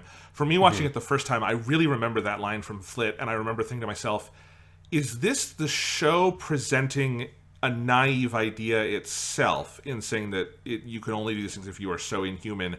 Or is it Flit being naive, and we will come to see that? And it's very, very, very much the latter. It is. The show is 100% aware that what Flit is saying is scary and wrong. And that is a path that he is walking down. And it is like Flit being like a cute Yokai Watch looking boy who's like, this like strapping like 14-year-old with like cool blue hair and a cool yellow jacket is a total Trojan horse for what that character actually is, 100%, and yeah, let's dive into the Flitness of it all with this first arc, because I think that Flit is just such a fantastic character, and part of it is that he as you say, he strikes this very good like young like hero in a kids show kind of thing. He's clearly like modeled lightly off of Amuro. He's got a little bit more of that kind of like engineering kind of thing that Amuro likes to tinker and all of that. Although Flit is also presented more as like he's also the boy genius, right? Because he's the one who makes the age system. So he like makes the age builder. The age system is something he inherits from his family. But you have all that, and he's got his tragic backstory about his mother being killed, and he's got his and I need to become a savior because the Gundam is a savior, and so in part one, I think they are trying to present that very straight facedly as Yes. this is who this character is. He wants to be a savior, and his mission is to fight the UE that are evil, and they killed his mother. And I think that they do such a good job at even on first watch, I think you can see those signs very clearly that this show is playing with this, it's going to do something with these ideas, but it still, I think, does such a good job of making him likable, and you really wanting to, you see so much potential in him as the other characters do, and you have something in you, there is something about you that you can change things. You brought these two sides together because you have this clarity of action, and that only a kid can have, that's bringing us together in this very Tomino protagonist way. And then as you see those things turn and get darker near the end of Flit's arc, and his confrontations with Dessel, the loss of Yudin, pushing him over the edge, and you seeing how deep that hate goes and that it is truly hate. And then obviously that you get the big time jump and you really see what has happened to him as he's grown older.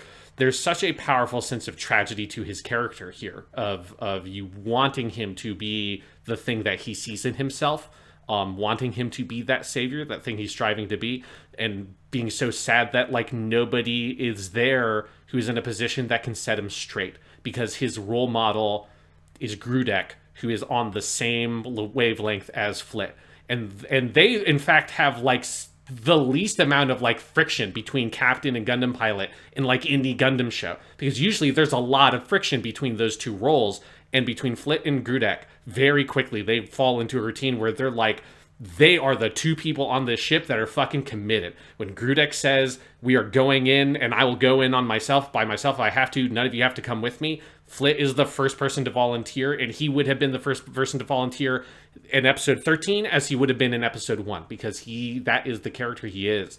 And seeing that, again, especially on rewatch, when you know that this is what they're really doing with the character, it's really effective and very sad.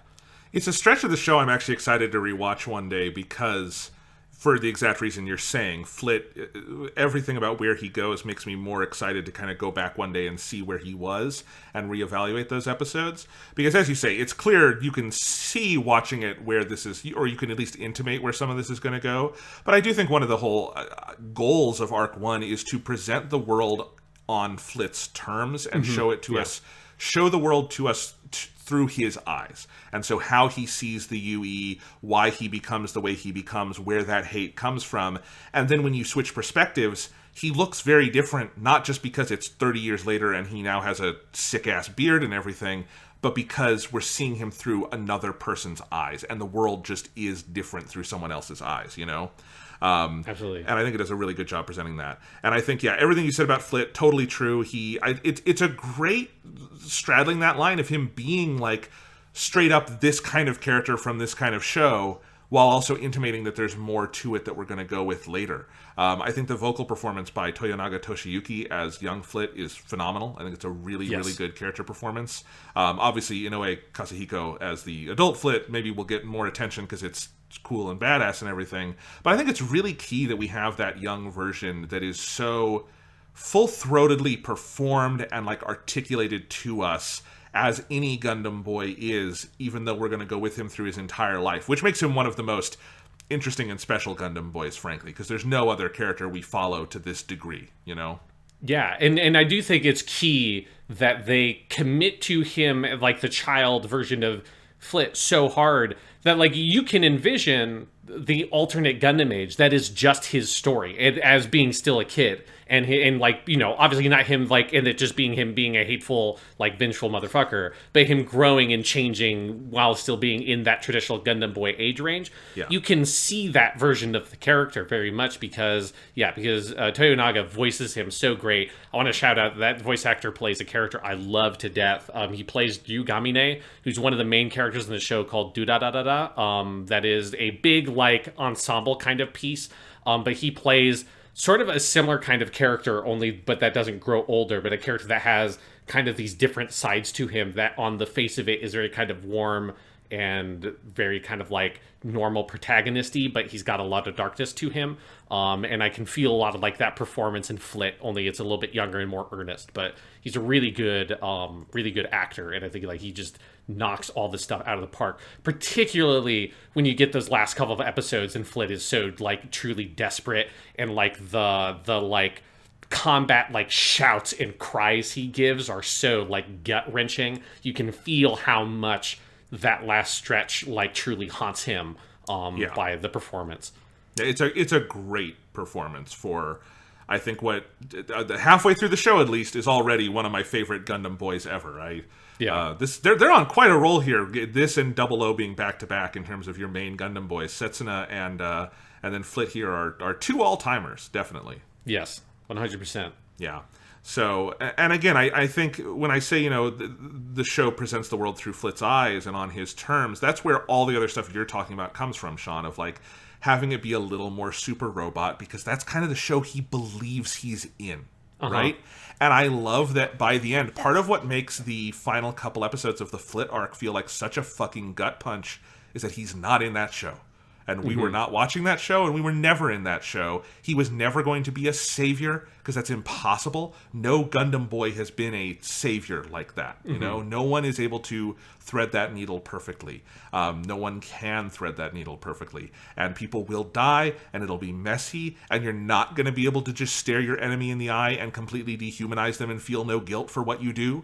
And it's all going to fucking hurt. And I think because the show starts as like something that looks like Yokai Watch, Yes. You get to the end of it, and just of these 15 episodes, and it really, I remember finishing those 15 and just kind of like, it's one of those shows where I sat for a while after watching it, kind of thinking about what I'd watched, because it's reasonably powerful stuff, Yeah, I think in particular, so you have the death of Yurdine, but then that episode 15, where you get on the ship and you see, and like you finally confront directly a UE, and they're a UE, and you get the explanation of what they're doing, and the fact that like elicits no sympathy, it elicits like nothing. Like the Flit doesn't shoot them out of hesitation, but you feel that like he would have, right? Like you don't feel that he is able to sort of take a step towards him being able to accept and understand that there's another perspective out there, and that maybe what he is doing could be wrong from a certain point of view. And just seeing that, and Grudek, his relentlessness and his vengeance, I just think that whole sequence is so striking, where you finally get that reveal. But it like elicits no change in the characters you've been following, and it's just very tragic. I mean, with Grudek, it's particularly chilling because he's polite enough to let them finish talking, and then he murders them, Yes. And it's like, and there is no hesitation there. And Grudek is a phenomenal character. Let's talk about Grudek. Grudek also, like another after-war Gundam X parable, is I think the character I might compare him to closest is, and partially because of character design, is the captain from that show. He reminds me good old Jamil Neat. Jamil Neat, great character. This is Grudek is a more morally compromised character in a lot of ways than Jamil Neat. Yeah. I know Jamil Neat in his backstory did very bad things, but that's because he was forced into the Gundam as a kid. In the Amuro position. But yeah, I think Grudek is a great character because he's so complex. He is a good guy who does super heroic things. Like, someone needed to go fight back against the UE because the Federation is super corrupt and people were dying, right? Yeah. Like, he does something very heroic in rallying everyone, but he does it for sort of fundamentally selfish, revenge-driven reasons. And I think what is so great about that moment in episode 15, when he lets them finish talking and then murders the guy, is that he knows it's fucked up. 100%, because he looks the kid who winds up killing him later in the eye and says, I did just kill your dad. I did this because of this reason. If you feel the need to seek me out in the future, my name is Grudok Anwa or Enoa, and you can seek me out, right? And he is someone who has like lived with this pain for so long that he is very comfortable with his position in the world as someone who is morally compromised and acting on it. And he knows that moral compromise is there, and he's living with it. And I think that really is the character that continually cues you into through this whole entire arc that Gundam Age's aspirations are a lot bigger than what it looks like at the beginning, because this is a very complicated character. Yeah, and you have that whole early piece that I think is like that one piece that like kind of hooks you early on of him, like you're not really sure what the fuck this dude's up to, right? So he stops the captain of the Diva, the ship, who's like the proper captain of the Diva, who's going to just abandon the colony because it's like, this isn't fucking my job. I don't follow these people's orders. I follow the Earth Federation's orders. Let's just get out of here. He stops them, and in so doing, saves everybody on that colony. But then he continues to commit repeated acts of subterfuge that he is not discussing with anybody to keep himself in the position of captain up until the point where now he's going to go on this mission. And he's like bought enough loyalty from everyone around him that now they're committed to that mission also, in a way that they would not have been if like he came out after episode 3 and said, yeah, so I got to tell you guys, I'm not the captain of this ship. Like, hey, I did what I had to do to try to save everybody, but now we need to do the responsible thing. I'll turn myself into the Federation, like, get you guys home. He leverages that position of authority and holds on to it as much as he can in order to get himself in a position to be able to get his revenge. And I think seeing those steps, and specifically seeing them through Emily's eyes, who's the only character who has like seen that there's a secret here that Grudek is protecting, I think it's like a really compelling early phase of that story. Absolutely. Also a great performance by Hiroki Tochi, who his first role in an anime ever was Turn A Gundam. He had a small role as Taruka. But yes, anyway, I think it's a really, really good vocal performance. It's a great character design. I mean, overall, I just have to shout out, this show has some of the best character designs in Gundam history. And, like, it's really kind of a masterclass in character design because they have to do it 3 times. You know, they have to redesign every character. They have to design new characters. It's phenomenal on that level. Yeah, there is such a ridiculous number of characters in this show because we are only can talk about 2/3 of them or whatever, the section that is just in this section of the show. And yes, like it's a lot of characters, and I think there's a little bit of that, as you talked about earlier. There's a little bit of like kind of shock to the system because it's not what you'd expect from a Gundam show in terms of character design. But I agree that I think once you get used to it, there's a reason why Level 5 has been super successful, right? It's like, and one of the things is that they're very good, and that artist is incredibly good at making really striking, vibrant character designs that are very memorable. Takazo Nagano. So yeah, I think that's like in full force here. While you get a little bit more of those like Gundam touches. Like there's something about some of the character designs that they have the Level 5-iness to them, but you get that Gundam edge or something to them that kind of makes them memorable. Totally. Like, Flit still feels like recognizably like a Gundam hero, you know? Even if he has been level 5-ified in that sense. Yeah. It's like a more heightened version of what Gundam 00 does, because Gundam 00 also has the, like, 3-part character design structure where everyone is redesigned from season 1 to 2 and then 2 to the movie. But obviously that's over a period of, like, 5 years, not... an entire lifetime, which is what they wind up doing here, and that's kind of crazy. And it doesn't have like, you know, heirs and ancestors and all this other stuff going on. It's very well done, and I think it's cool. But yeah, Grudek with the fucking sideburns that go all the way down into a full beard. It's great. I love that look, and he's a fascinating character. And his death in Arc 2 is one of, I think, the most interesting points in the show. But we'll talk about that in a bit.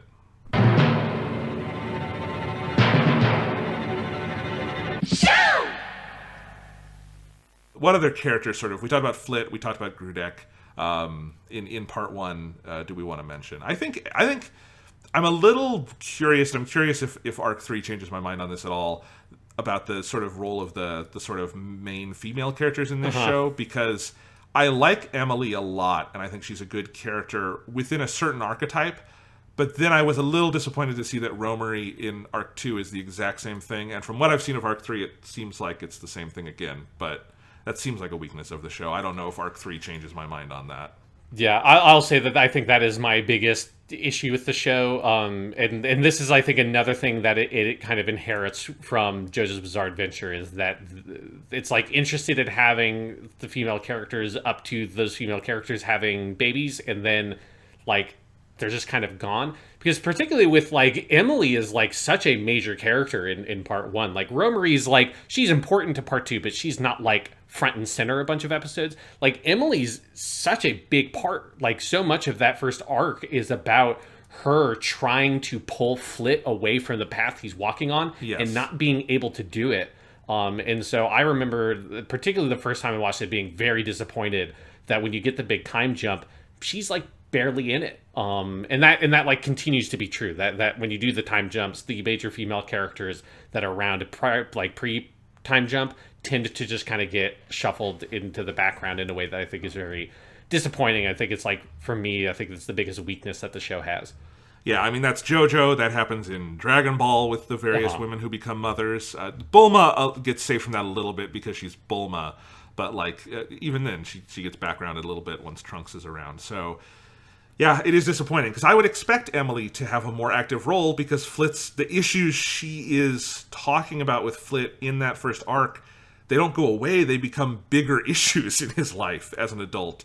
And I would love to see her as like an adult woman talking to her husband about this, because I think it's an interesting dynamic. And I really like their chemistry as characters. And I think it's a really convincing coupling in a way where like it's very archetypal, but it's well done. But yes, I was disappointed that she kind of drops out of the narrative. And then Romary for Asamu is kind of the same thing, but with even less character than Emily has.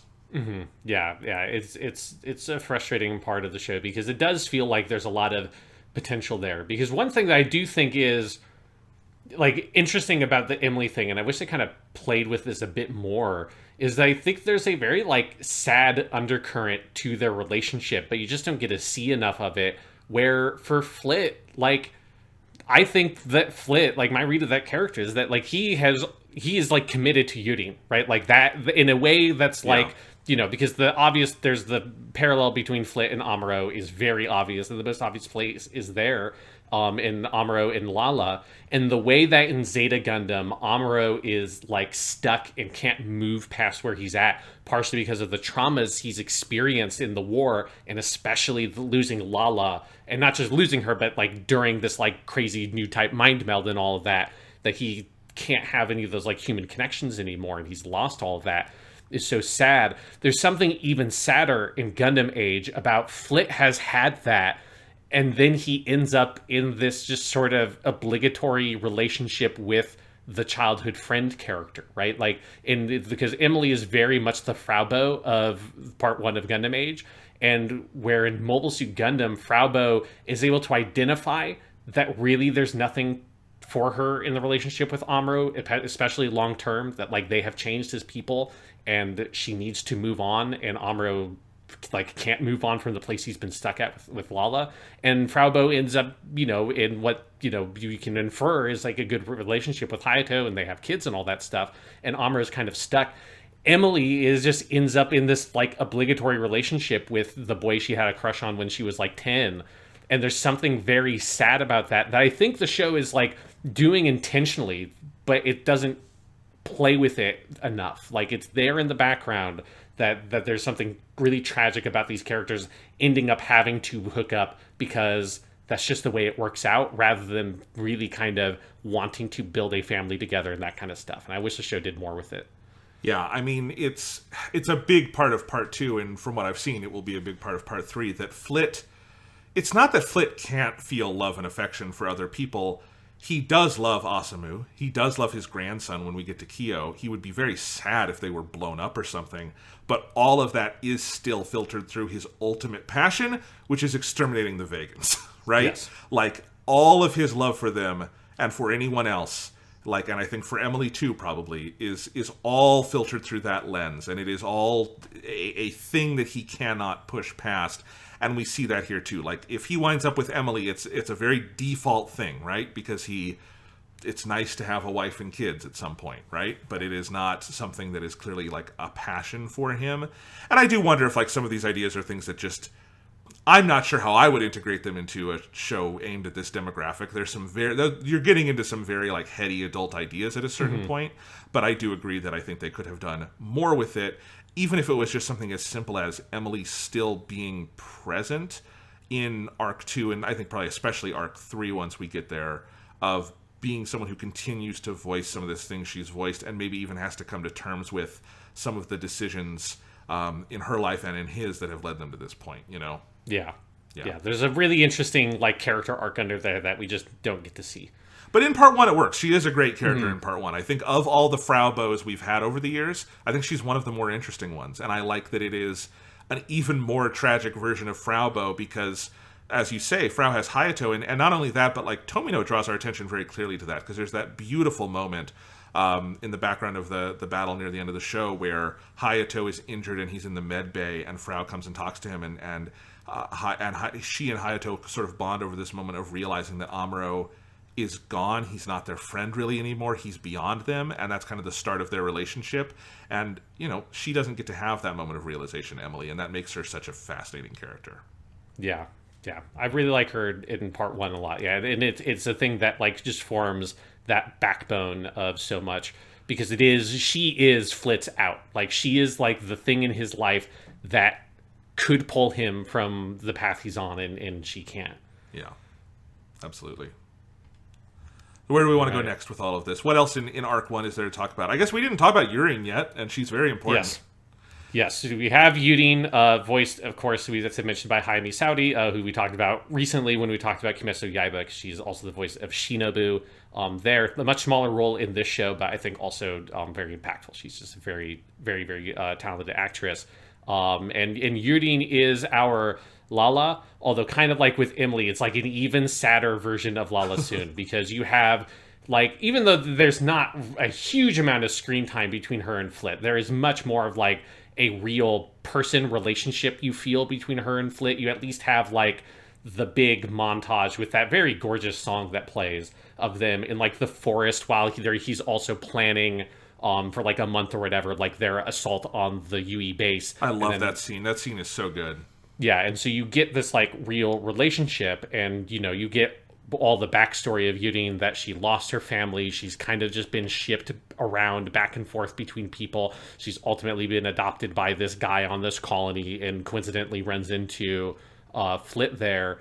And then for her fate to be just like, she's just like put into the fucking new type, or in this case X-Rounder grinder, and chewed up, and so much so that like she doesn't even pilot the mobile suit of her own will. She's just used as a weapon by Deshiel, which feels like, I don't know how intentional the commentary is, but there is this sense of like commentary about Gundam's over-reliance on that specific character archetype, whereas like now it's not even just like they're being manipulated or whatever. This is like she is just ripped away and against her will used directly as a weapon and as like ornamentation, as this like flowery Gundam for Deshiel's mobile suit. And there's something about that, like the imagery and the construction of that narrative point, that I find is like very powerful.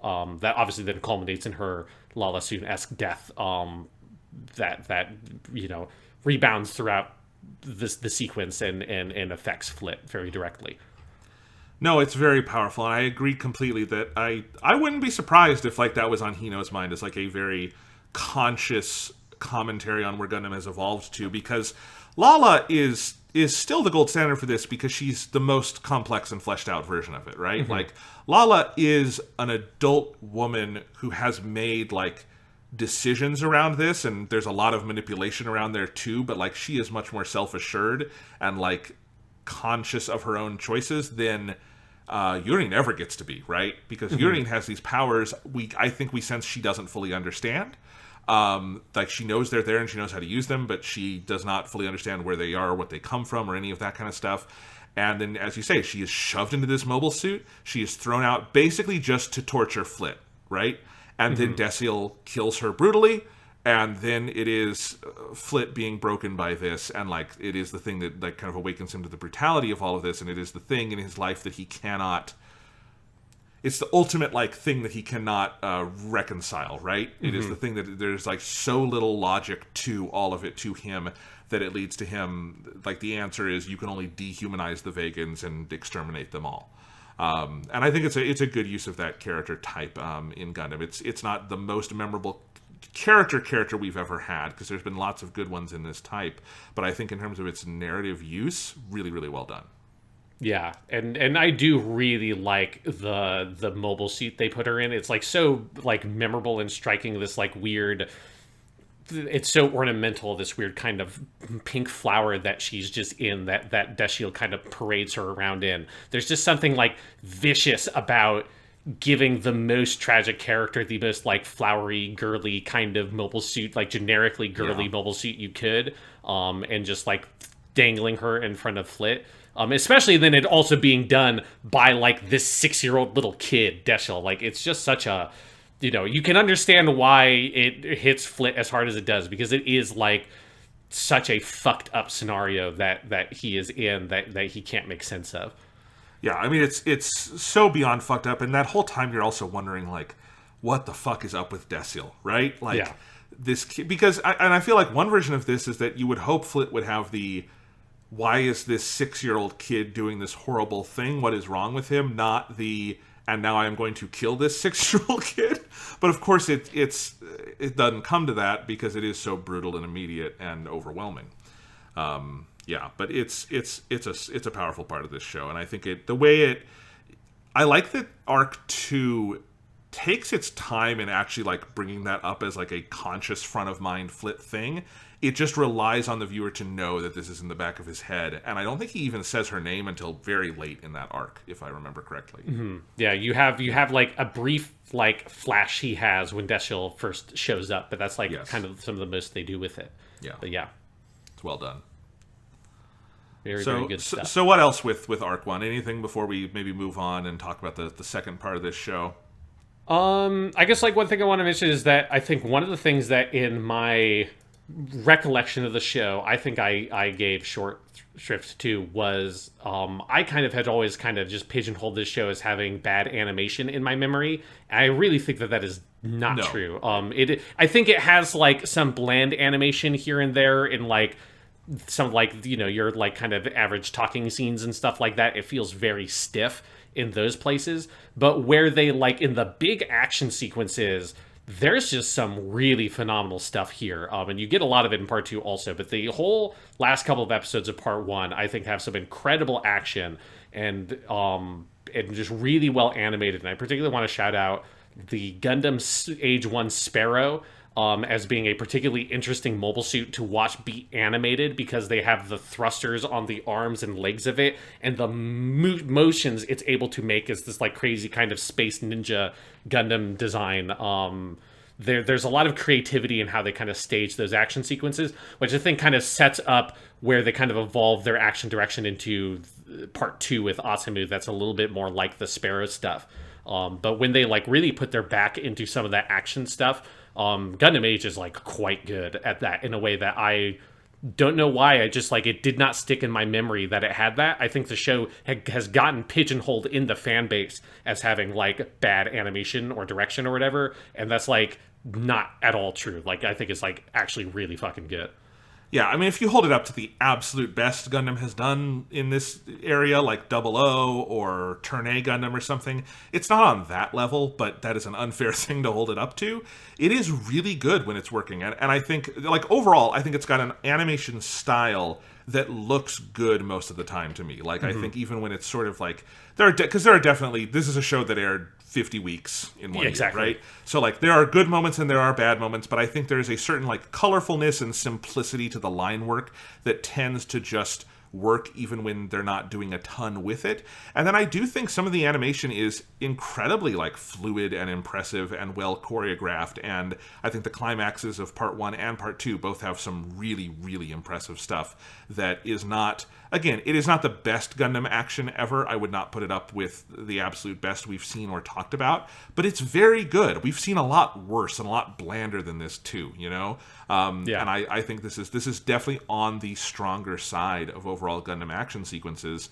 And, you know, and some of it, again, takes some time getting used to. My initial reaction to the mobile suits, for instance, was that I thought they looked way too much like toys. And they do look more like toys than Gundams usually, or mobile suits usually do in this franchise. They are blocky and they are a little more solid in their colors. They have less shading on them, all of that. Sometimes I think they can look a little cheap or stupid in that way. But especially the more I get into it, I really kind of like the designs. I think the Gundam Age itself, 1, 2, and 3, are some of my favorite just mainline Gundam styles in the series. They're very colorful and bold, and they look really cool in motion. I think part of the blockiness and simplicity allows for very good animation, probably with a lower budget than something like... Well, certainly they would have had less time than something like Gundam 00, right? Because this was yes. not a 2-season show. But it gets to have a really high level of fluidity, probably in part because of the simplicity of that. And then I think especially in part 2, you start getting some mobile suits that are just damn good designs, where I feel like they're coming into some real confidence on what they're doing here. And you see some of the simplified, blockier, more angular design work that we get here. There's a certain logic to it that does look really cool when it's firing on all cylinders. Yeah, and there's at the end of part 1, there's a sequence I think is incredibly strong where Flit, his Gundam's all fucked up, and then they break off the arms and legs and put the Titus on there, and he just puts everything to max, just shoots out light laser spikes out of every fucking spot on the Gundam Titus, slams it through the entire front line of the UE, goes to where that big door is to the base, and forces it open. And then what I think is kind of a reference to the ending of Ghost in the Shell, pushes so hard that the mechanical muscles basically of the Titus rip the Gundam itself to pieces with the last shove as Flit screams. There's some of that stuff that's just really strong, memorable, well-directed, big sequences like that use their mobile suit designs super well. Yes, absolutely. I felt bad in that scene that I had made fun of the Gundam Titus the first time I saw it, because it is goofy. It is a Rock'em Sock'em Gundam. It is it is Rock'em Sock'em Robot Gundam. It's got these big, stupid, shoulders that are big and round and look almost like Bionicles or something. Does anyone even know what that is anymore? These were Legos in the 2000s, kids. You can look it up. You'll know what I mean. But these very round, almost Lego Duplo kind of things. But you get that action sequence with it, and it's incredible. I mean, yeah, it's... None of this is again, it's a show that clearly has a lot of thought put into it. They're not doing this for stupid reasons, and I think you see that in a scene like that I agree. That made a huge impact on me. It is a very good action sequence and a great climax to Flit's arc in that first season. Yeah. Or it's not season, but you know what I mean, first arc. Yeah. Yeah. Awesome. So I guess let's move into arc 2 then, talk a little bit about my boy, Asano. This is where we get our first discovery that apparently the Flit, the male genes in the Asano family are incredibly weak because all of the Gundam boys look exactly like their mothers. That striking blue hair that Flit has, that ends with him, man. That's super recessive or some shit. I love the trend that the successive Gundam boys just look like their moms. I think it's great. And his sister, right? He has 2 children, neither of whom, his daughter is just a clone of his wife. Then his son looks like a gender bent version of his wife. It's just there's no Flit genes get passed down at all. It's great.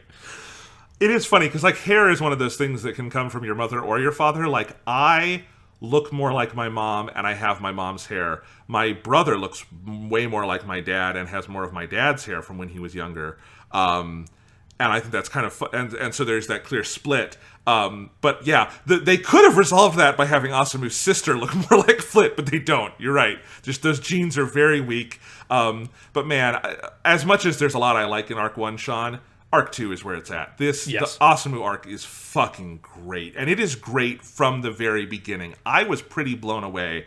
That first episode, Grandpa's Gundam, great title, I agree, but I do think Gundam in the Stable is a good runner-up. That is also a great title, and I love the whole idea that Flit hides a fucking Gundam in this horse stable and then gives it to his boy on his 16th birthday or 17th birthday.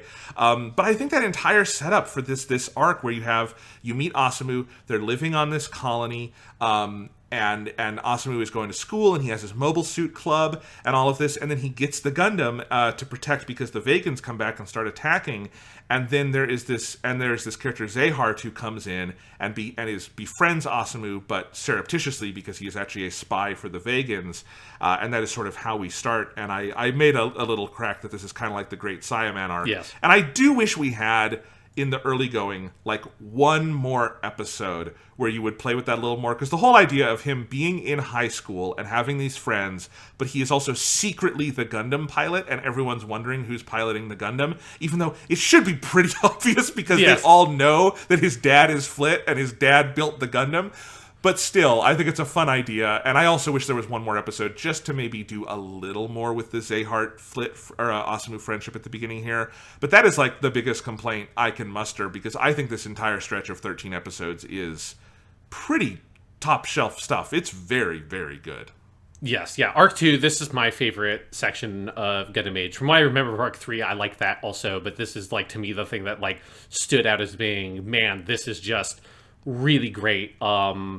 For a lot of reasons. Like, one of them being, like, you know, we are both on record as the Great Saiyaman being some of the best stuff in Dragon Ball. Like, it's fucking awesome. So it definitely has hardcore Great Saiyaman vibes. But then also it's just, I think it manages to both, like, evoke certain bits and pieces of other Gundam stuff. Like, you definitely get a little bit of Zeta Gundam in there. But you really strike, I think, a really new feel with Asamu as your protagonist and his whole arc of, you know, this is a Gundam boy who's very definitively not the new type equivalent, right? Like, they call them X-Rounders here in Gundam Age. It's just being a new type. And that's just not a thing. You know, that's a thing in, like, spin-offs and in your OVAs or whatever, you'll have non-new type main characters. But for, like, a mainline Gundam thing, if you're going to have a new type, if you're going to have an innovator or a fucking coordinator or seed factor, you know, whatever the fuck it is, the Gundam boy is going to be it, because he's the Gundam boy, right? And if this was a show that only had the one Gundam boy, they would not do a Gundam boy who was not a new type, because it would be, I mean, it would be a cool story, but it would be a cool story mostly because of what you know about the rest of Gundam. It would be a weird story to do unto itself, because it's a little bit too meta of a concept, I think, to support its own TV show. But having this arc in the middle where you have your main character trying to live up to the protagonist of the previous show that is also his dad, who also now is voiced by Kakashi from Naruto, and you're like, well, fuck, now he's super cool, he's got a beard, and he's a new type man. And trying to live up to that while also dealing with your adolescent feelings of jealousy and everything, because Asamu, I don't know if because I think, no, Asamu is definitely, he's like 2 years older than what Flit is, because he's like graduating high school. Well, and so even older when you get to the main bulk of it, because he's 17 in those first couple episodes, then he's 18, Flit is 14. So he is definitively, like, he is much more of an adult, a young adult, but an adult, whereas Flit was a boy. Yeah, and so he's dealing more directly with, like, that kind of messy adolescence thing of, he's got, like, these feelings for Romary, he's also got his friendship to Zehart, and there's this weird love triangle, and he's got, like, all these, like, kind of complex, very, like, teenager-y, you know, feelings going on that he's trying to resolve. And I just think it's like, one of the things that the Gundam Age structure justifies itself so well by, you can only have a character like Asamu as a protagonist because Gundam Age is structured the way it is, and it just gives you this really unique, really cool Gundam story in the middle of this show. Yeah, this is where the method of the show's madness comes into view, because this second arc just feels so different than the first one while still being of a piece. And I think it's such a cool needle they thread, where Asamu is a really different character, and the stories that you get around him wind up being very different than what you got with Flit, but it is still a really strong continuation of that overall story of this world, and Flit still has a presence here and has a really good arc going on as well. I just think that's, like, you know, the conceit itself of having these three protagonists over time is cool, but the conceit doesn't amount to much if you don't do something with it. And I think Asamu as a character is them doing something really good with it, because they start, I think, in a strong place where Asamu just immediately in that first episode distinguishes himself. Like Asamu's a cool kid. He's not, like, the biggest man on campus, but, like, he's got friends, and his friends think he's cool, and he's clearly, like, handsome, and Romary has a crush on him and all this stuff. Whereas Flit was, like, this nerd in the closet with all of his Gundams and stuff, right?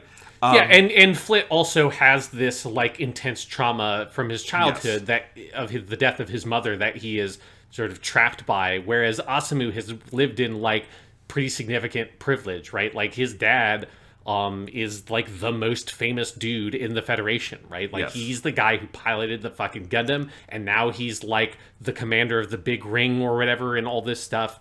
Obviously, his family is very wealthy. They live on, like, a giant plot of land in a mansion on this fucking colony.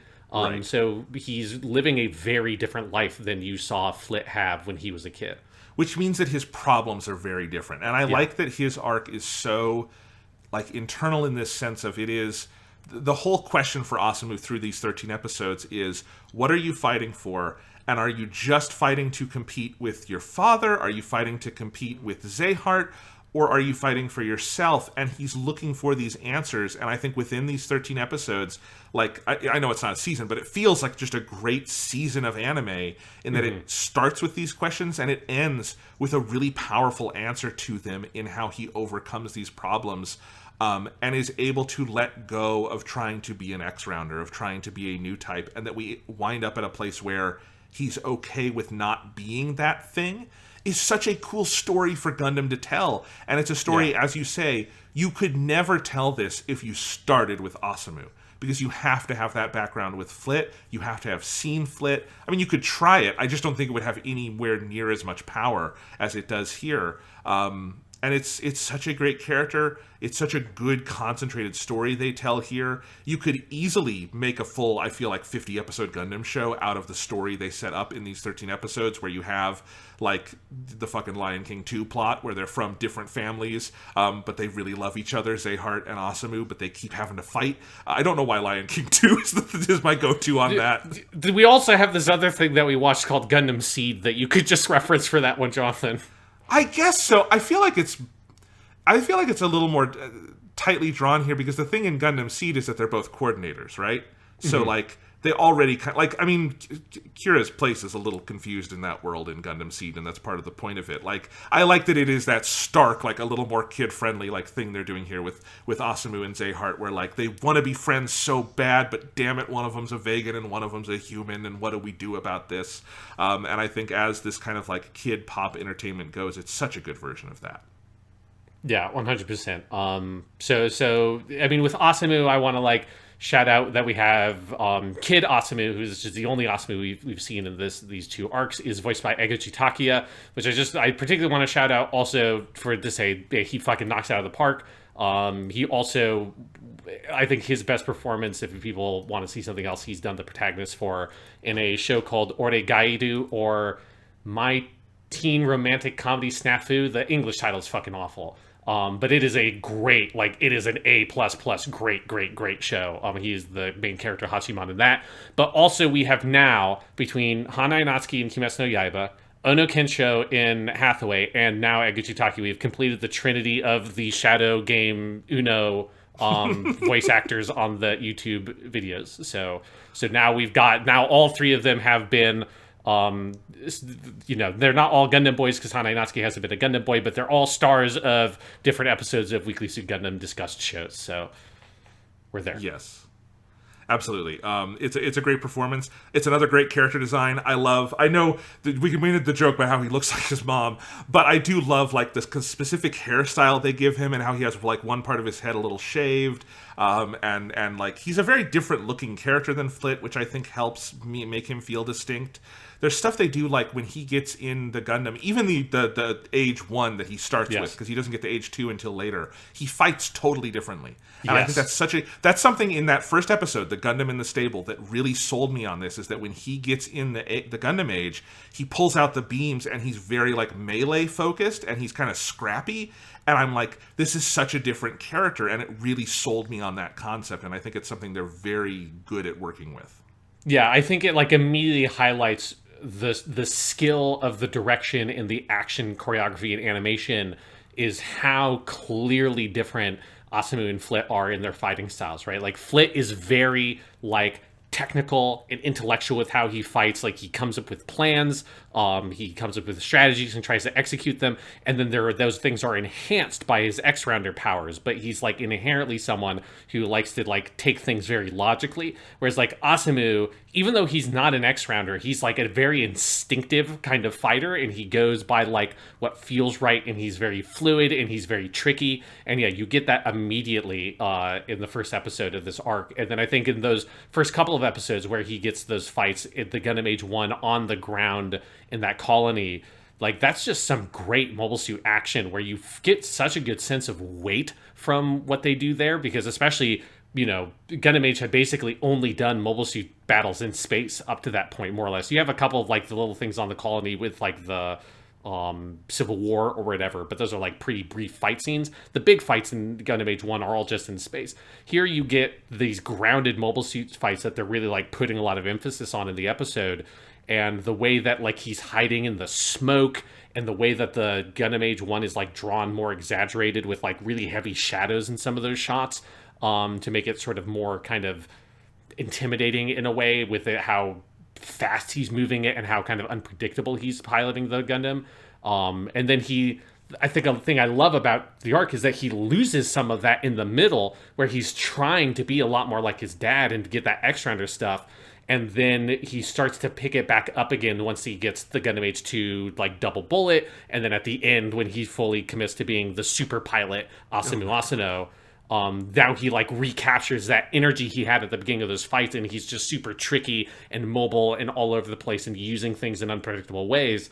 And the way, like, I think it just highlights how strong the direction and animation is, that they're able to communicate so much character through the action with these two people. Yeah, a couple things on that. The Age 2 double bullet is fucking phenomenal. Yes. One of my favorite Gundam designs. I love it to death. I love how it does. It takes some stuff from, I feel like the 00 Gundam, where it's got these like big beams that like come out in all directions. But it's so in sync with like what his fighting style is, Asamu, that it just feels like they're able to build some really cool action sequences around it that also feel very true to his character. And then the ultimate payoff when Wolf dies and tells him, they have that whole, it really comes into focus in those final episodes where Wolf keeps telling him, like, you shouldn't be trying to be your dad, be yourself, and I love that it's I love how they build up Wolf's character. Maybe we'll talk about him in a minute, but his whole thing of telling him, like, be a super pilot, Asamu Asano. And then when Wolf dies and he turns on Desil and he has that line about, like, I'm the super pilot, Asamu Asano, and he just goes fucking apeshit on him, using exactly the kind of fighting style you're talking about. That's maybe my favorite moment in the show so far. Mm-hmm. That is a phenomenal synthesis of Gundam action and storytelling and character work and mobile suit design. Beautiful. Love it. Yeah, it's just such strong.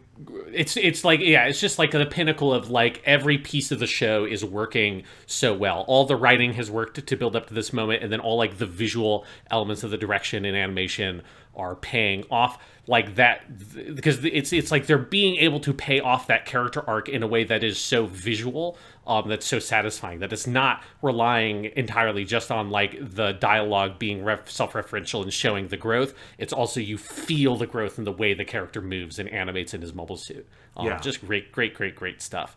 Because there's some moments in the second arc where I noticed like the action would feel a little stiff in some parts, where you would have some of the mobile suits just standing and kind of shooting at each other. And sometimes I think there's some moments that are just stiff because the show isn't perfect. But there are also some where, as you say, Asamu is trying to do these things, but like his style is not stand still and aim at the enemy and wait for them to get into position and shoot. That's not who he is. Yeah. And so of course it feels unnatural and stiff, and they're kind of like highlighting that for us, so that when the climax is him being as non-stiff as it is possible for a robot to be, moving and flying around and zipping around and firing all these lasers and stuff, it's the coolest thing, and it feels like so true to himself, and it feels like a release and a culmination in such a good way. Yeah, absolutely. So let's talk about Wolf, since we just brought him up a bunch, and because we didn't really talk about him in part one, I think because he's cool in part one, but part two is where Wolf really shines. He's voiced by a voice actor I really adore, Ono Daisuke, who's probably best known for being Josuke. He's the if you think of a JoJo from JoJo's Bizarre Adventure, that's the JoJo that he plays as the main JoJo from part 3, who's also in part 4 or 5, and I know he's also in 6. And so he's also in like a bunch of stuff, but that's like kind of the big thing he's known from. But he just fucking knocks out of the park, because he both has to play Wolf as a very young, hotshot pilot, and then also play him as like the grizzled veteran mentor, but keep all of like the energy and the humor and the lightness of the character alive in both of those incarnations. And I think he just like such nails it, that as soon as Wolf comes back and he's got these big fuck off mutton chops, and you're like, there he is. You like hear his voice. It's like, there's my boy. There's the super pilot Wolf. Again, it's just so well done. Again, he is another synecdoche for what makes this show so special, because You look at him in part 1, and he is Tom Cruise in Top Gun. He thinks he is Yeah. the hottest shit in the world. He's in very homoerotic competition with everyone around him in a very Top Gun sort of way. You know, and he's very good at what he does, but I do like that his arc in part 1 is a little bit of humility, right? That he does kind of learn that to lean on Flit as someone who is a genuinely better pilot than he is, right? And they learn to get along as like friends and companions and I was gonna say co-workers, but like co-soldiers, you know, soldiers in a unit together. And then you come back 25 years later for part 2, and he has lived a fucking life, and he's one of the best pilots in the world, but he's flashy and everything, but he's fundamentally a much more humble person because he's a teacher now, and he's a leader, and he's a really good leader. And I love that we see that he's grown into that he is someone who's really good at like inspiring his units and teaching them and bringing out the best of them. He's still got all that personality that makes him the person he is, but the best of him has really been kind of brought forward. And that relationship with Asamu he has is so strong and so powerful, and I was genuinely shocked when we get to the point where they kill him, because this show had done some stuff with death so far, but it hadn't gone that far. Like, he's one of our most major characters at this point, right? Yeah. But they straight up kill him, and his death scene is very brutal and dramatic, and it is beautifully performed. I agree, the vocal performance is fantastic, and the effect it has on Asamu is so great. And again, that you can have this character who, across these two parts so far, reflects one thing on Flit, but then winds up really being in the story for Asamu and reflecting something very different with him. There's no other Gundam show that's able to do something quite like that, because you don't have these big time jumps and different protagonists and all this stuff. It's a really special dynamic. Yeah, and I think I think one of the things that's most interesting about his role in part 2 is how it kind of, I think, makes you see Flit in different ways. Like the fact that he is able to be not just a mentor, but like so much more of like a father and an active presence in Asamu's life than Flit is. And that like Flit doesn't even like try to see his son in any way. Like, he doesn't seem to care to look at things from Asamu's perspective. I mean, seeing things from other people's perspectives is by far Flit's biggest weakness in the world, is that he just cannot do it. He cannot put himself in anyone else's shoes. Even if he loves, because you do get the sense that he loves and cares for his son, but he just doesn't know how to relate to him in any way. And then Wolf trying to find a way to like, you know, that I don't think Wolf wants to be a replacement father, but like he needs to be like this mentor figure and something that can kind of check Asamu and be a presence for him as Asamu is going through this really difficult time in his life. And I just think the way that they navigate that, it's like not a original character dynamic. Like, you've seen that in a bunch of stuff. The like, you know, it's the very stern father, and then like the fun crazy uncle is like the generic archetype you're kind of playing with there. But I think it's done so deftly here, especially because, as you say, you have this pre-existing relationship with both these characters. You have already seen both Wolf and Flit have an entire character arc with each other in their own story, and now you're revisiting both these characters 25 years later, and the way in which it kind of makes you reconsider both of them and their personalities and their roles, it's just really good. Well, and just stuff like, you talk about the deftness of it, the deftness of writing Wolf in such a way that his egocentrism and arrogance in part 1 gets shifted in part 2 to now it is something he does not use to build himself up, but he uses to build up other people. Yes. And it becomes something that he uses to inspire others, because his sense of self is okay now. He's an adult who, like, he does not need to boost himself. He's okay. He's comfortable in his own skin, but he can give that to Asamu and the other pilots in his unit, and that's why he's so beloved. And then the touch in the final episode of the Asamu arc that Asamu has a white Gundam now. I think I shed a single fucking tear when I realized what they were doing with that, because that is awesome and beautiful, and it's something they don't even draw attention to. It's there visually, and you can pick up on it if you want, but it is a really deft little character touch that they do, and I love it. Yeah, and it the way it highlights that, like, you know, that, because I think it's like, it's that thing of where Asamu gets to walk his own path, but walking your own path doesn't mean it's like removed from the people who inspire you. He just found someone much better to inspire him than his own father. It's right? like Gohan wearing Piccolo's gi in Dragon Exactly. Ball, right? Goku's a terrible father. Goku's a much worse father than Asamu, or than Flit is. But Piccolo's a great dad. Wolf is much like Piccolo. He's a good space daddy.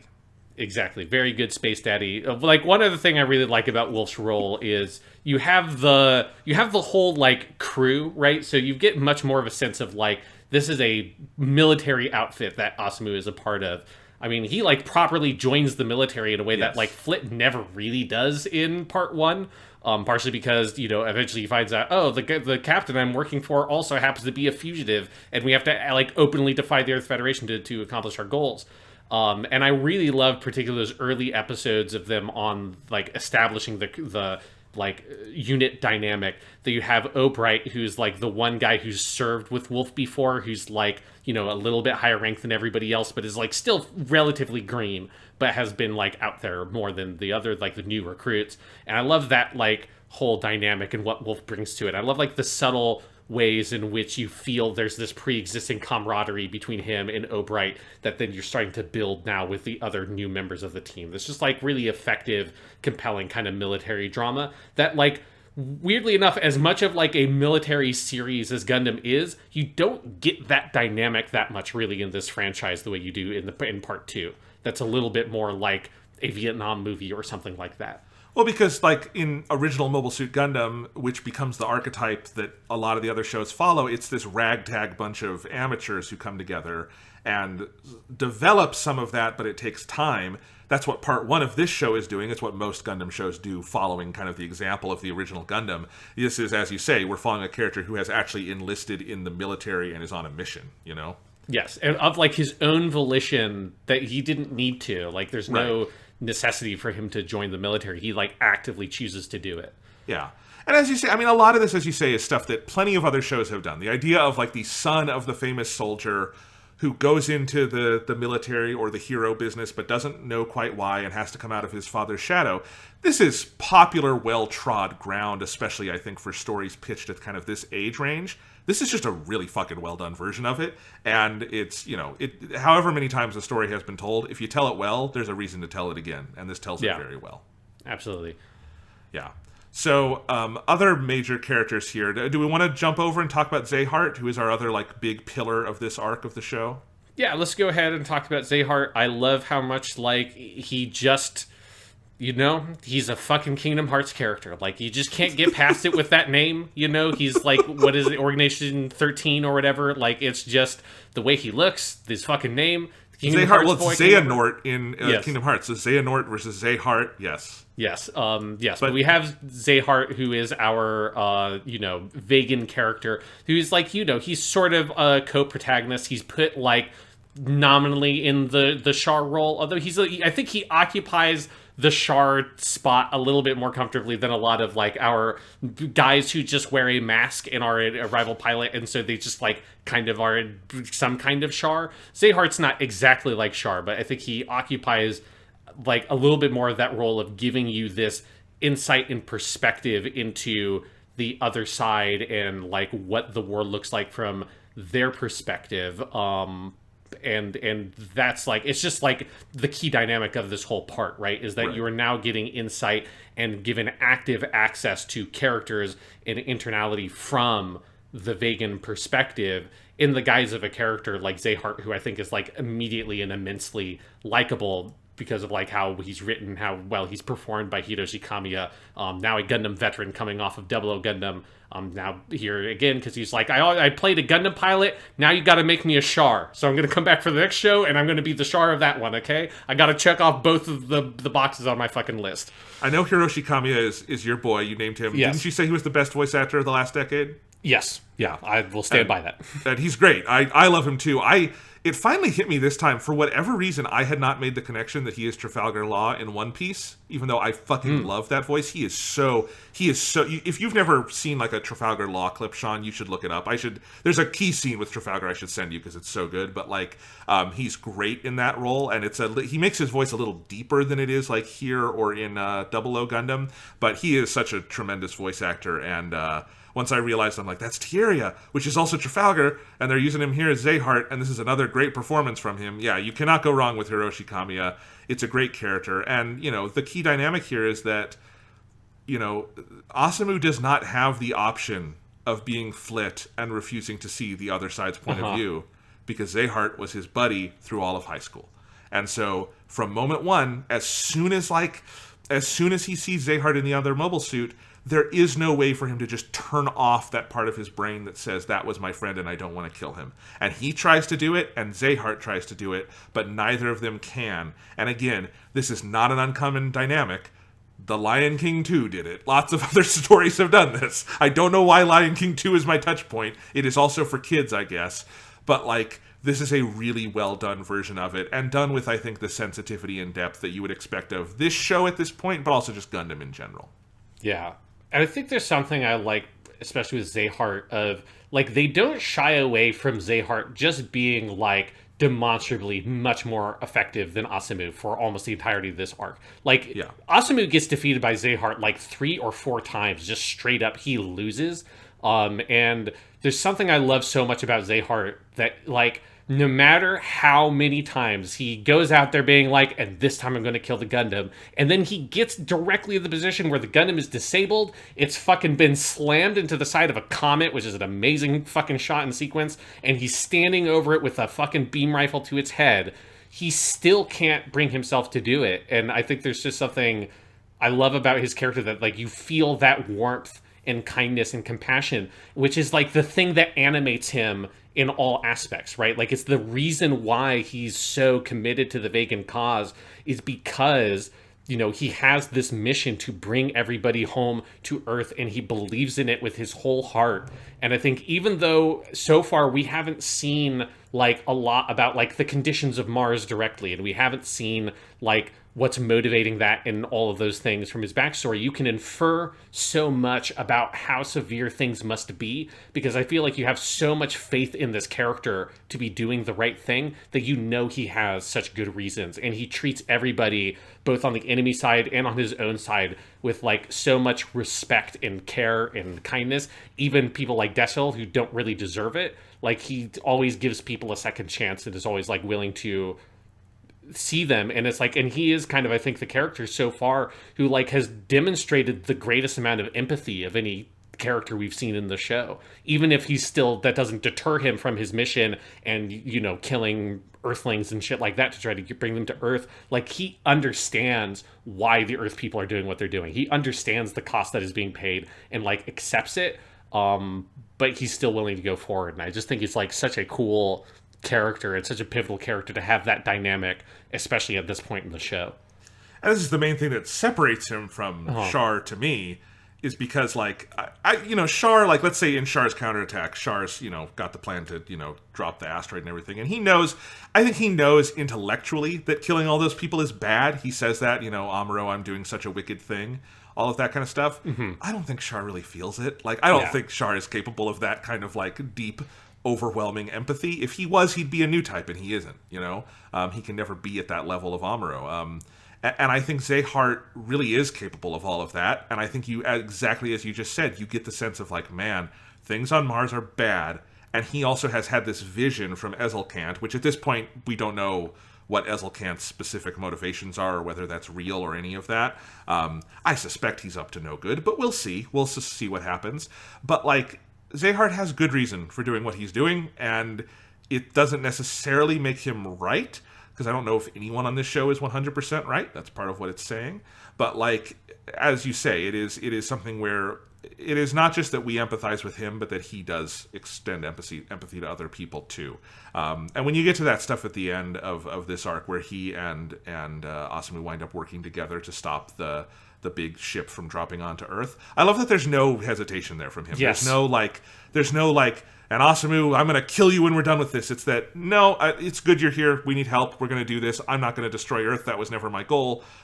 It's very reasonable, and, like, in that moment when the animosity is stripped away, they are still just able to be friends. It's a really beautiful thing, and it makes it sell. Again, this is a well-worn story, but it is sold to me so passionately here.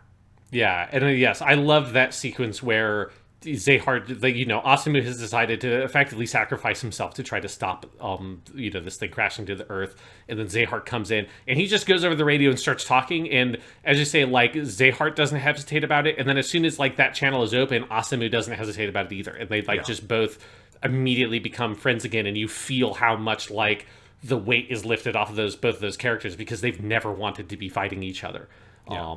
Yeah. And the sense that, like, there's a sadness to Zahart if he really wishes he didn't have to live this life of Yes. killing people, and he does not like doing any of this, but he believes very deeply that it has to happen to get him and his people onto what they believe is Eden. You know, it is a very biblical, like, promised land kind of thing, you know?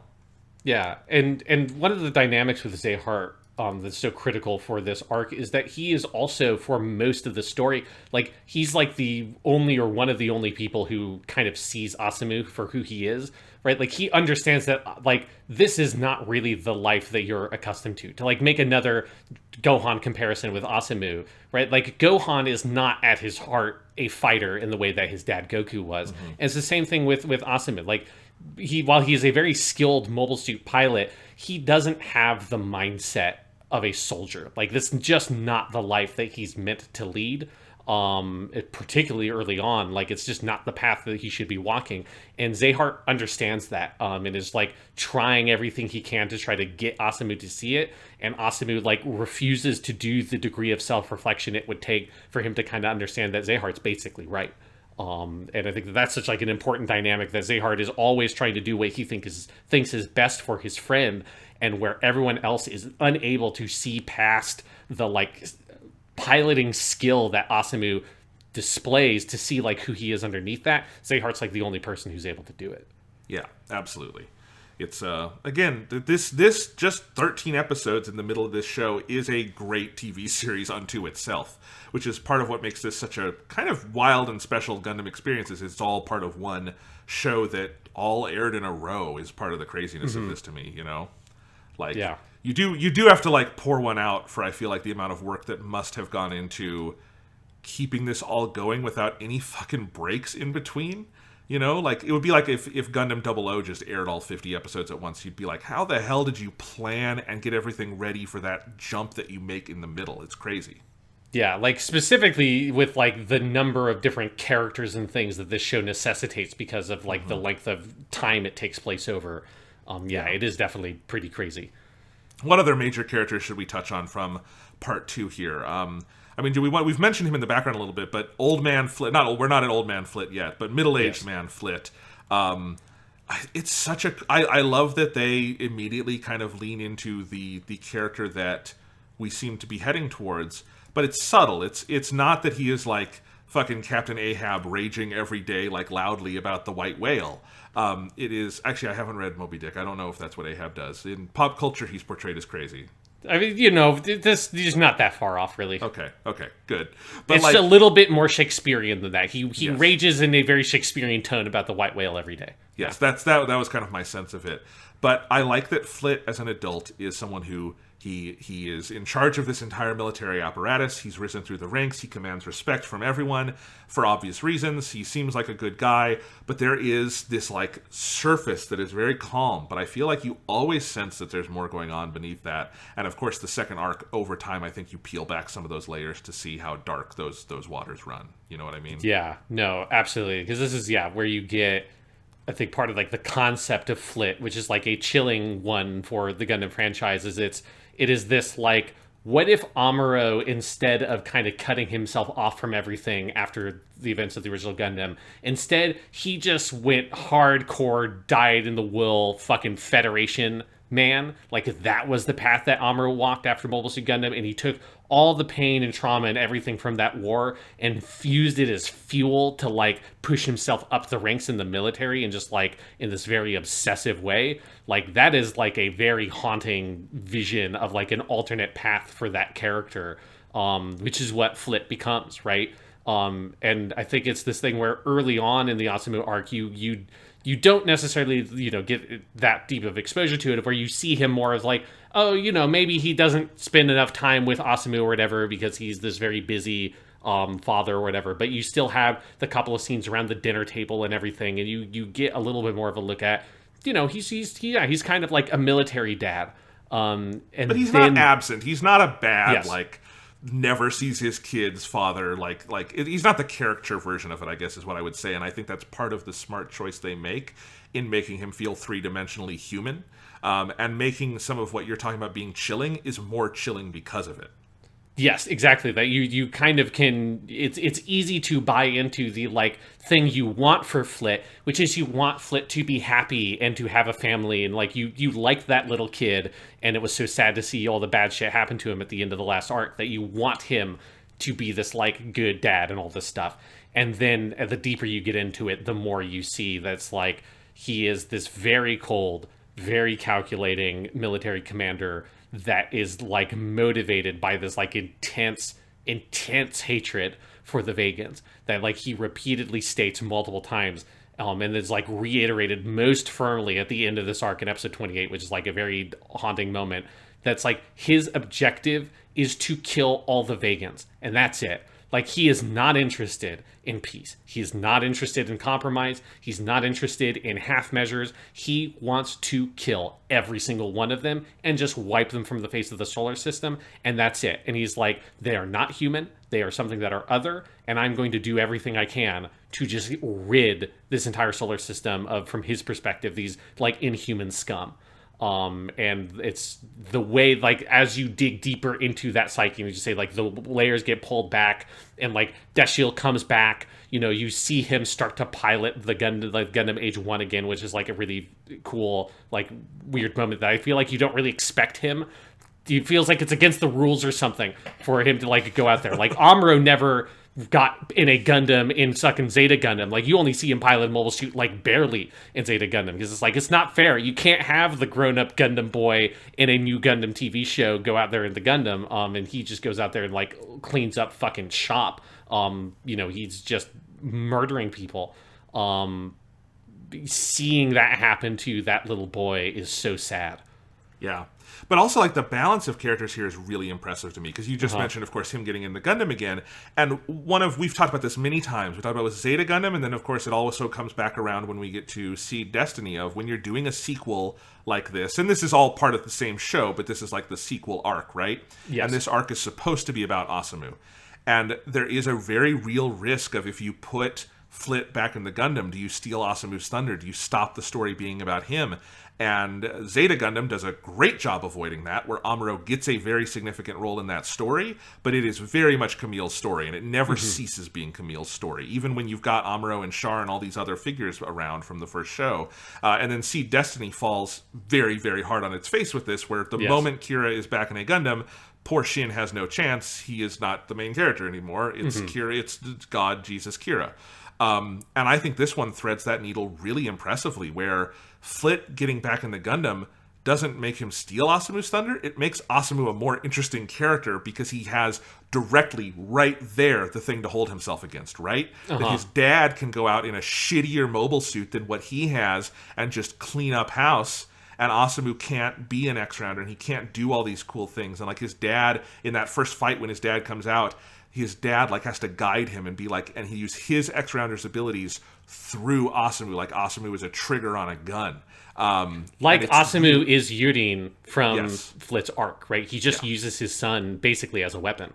Exactly. So the integration of Flit here makes Flit a more interesting character and deepens that character we've been with since episode 1, while doing nothing to dilute and in fact strengthening the characterization of Asamu. That's a really impressive, and I have to imagine as a writer, very difficult line to walk. Yeah, especially because this isn't a sequel, right? It is the same contiguous show. So it's like Flit is still meant to be like a main character, because it's still kind of his show, right? It is still Gundam Age, it's not Gundam Age 2. So I think it is a really impressive tightrope they walk with that stuff. And I do love that moment so much where Flit comes out in that big battle, because first you just get the whole like strategy and how effective he is in using his X-Rounder new type powers as a tactician to be winning this fight, and how he's able to sort of like corral and deflect this like whole team of the Magician's 8, which is such a good name, of like these like useless fucking motherfuckers, because they can't do anything to Flit's strategies, because it doesn't matter how good a mobile suit pilot you are in a battle if everything else is working against you. And then when the most powerful new type next round of people come out, Flick goes and handles it himself.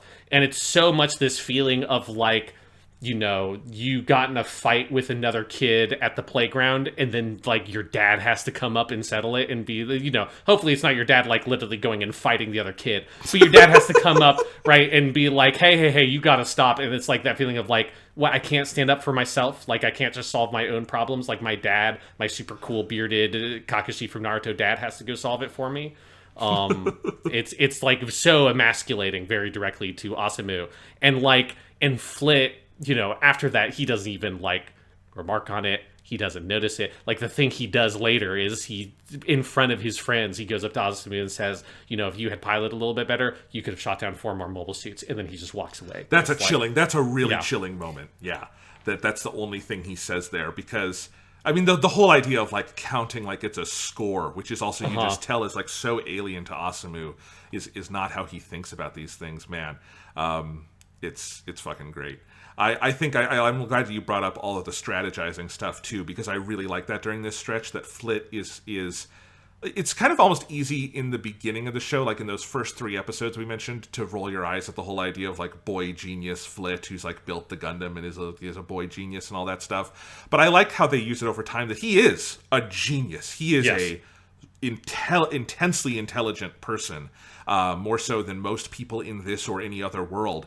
But I like that as the show goes along, it almost becomes like, it becomes dark, you know, as the character does, that he has, like, Zahart throws a lot of very good strategies at him, and Flit is just smarter. And like, it's very hard for anyone to get one up on him, because he has that power. And when you see at the end of this arc that what he wants to use that power for is the extermination of another like group of human beings, it becomes very scary to see him wielding that power. Not like boy genius in a Sentai show, he's so cool. It's like, oh god, he wants to do a genocide. Stop it. Yeah. It's just, he's such a fascinating character, and you know, I think we've mentioned him a couple of times that we should like specifically shout out Kazuhiko Inoue, who just absolutely nails it. As the voice of adult Flit, and then we will meet Grandpa Flit for next time, who he continues to voice the character.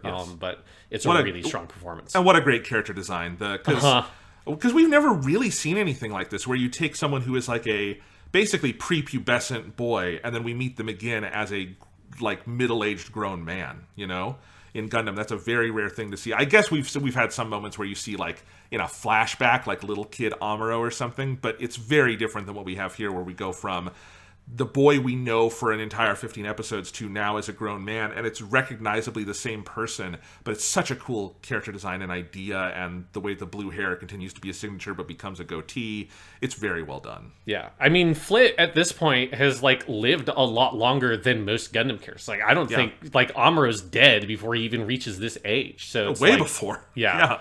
So he's, you know, like you get this like very dramatic transformation, because it's like 25 years later. Like, it's a long chunk of time. There's a chapter in the Crossbone Gundam like short story collection where you meet Judo as an old man. Yes. And that's really cool. I do like old man Judo in that, but like that's the closest we've come to something like that. And that was for one chapter of a manga, not an ongoing TV series. Yeah, but talking this stuff reminded me, I do want to shout out the ending for Arc 2, I think is really so strong. Fucking good. It's the song My World by Spy Air, which is a great song. It's a song so good it's confusing to me why it's not the opening for this stretch, because it's like, the opening song I think is fine, but it's not like remarkable, and like My World is a great theme.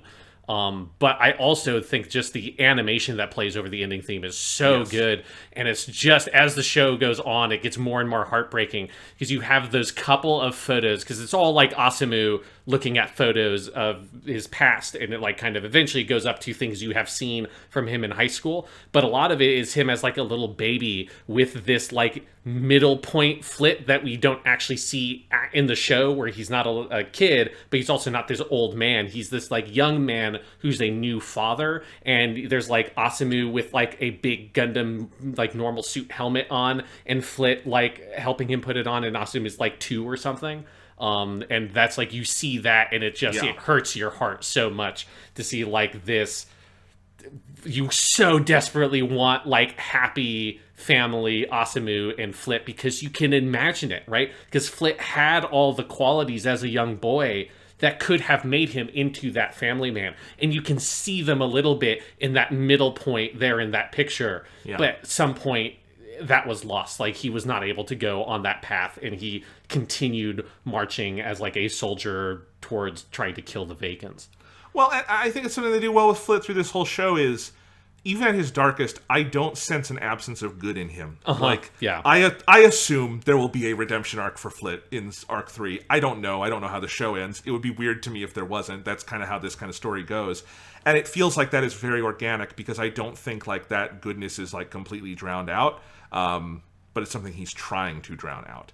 But yeah, I have to follow up and agree with what you said on My World. That is one of my favorite Gundam endings ever. I actually would put it kind of in a similar vein to like Wana from Double O, where it's a really different kind of song than you usually get. And like the way it builds in intensity to that final thrust, the like push, is so good. And it is, and like, I think the reason to use it as an ending is it's a really good, specifically ending. Like, you come out of these episodes where Asamu has been pushed or learned something about himself, and then you get that song with those lyrics, and the animation that is about, in the first half of that animation sequence, is about memories and photos and these things that he's grappling with, and then is him running through that tunnel and then out into the field where the Gundam is. And it is such a great symbolic animation sequence about who Asamu is as a character and the journey he's on, more so than I think most like anime endings get to do. Like, it actually says something about the character in a way where a lot of anime endings are either kind of just thrown off, or they're just fun images of the characters,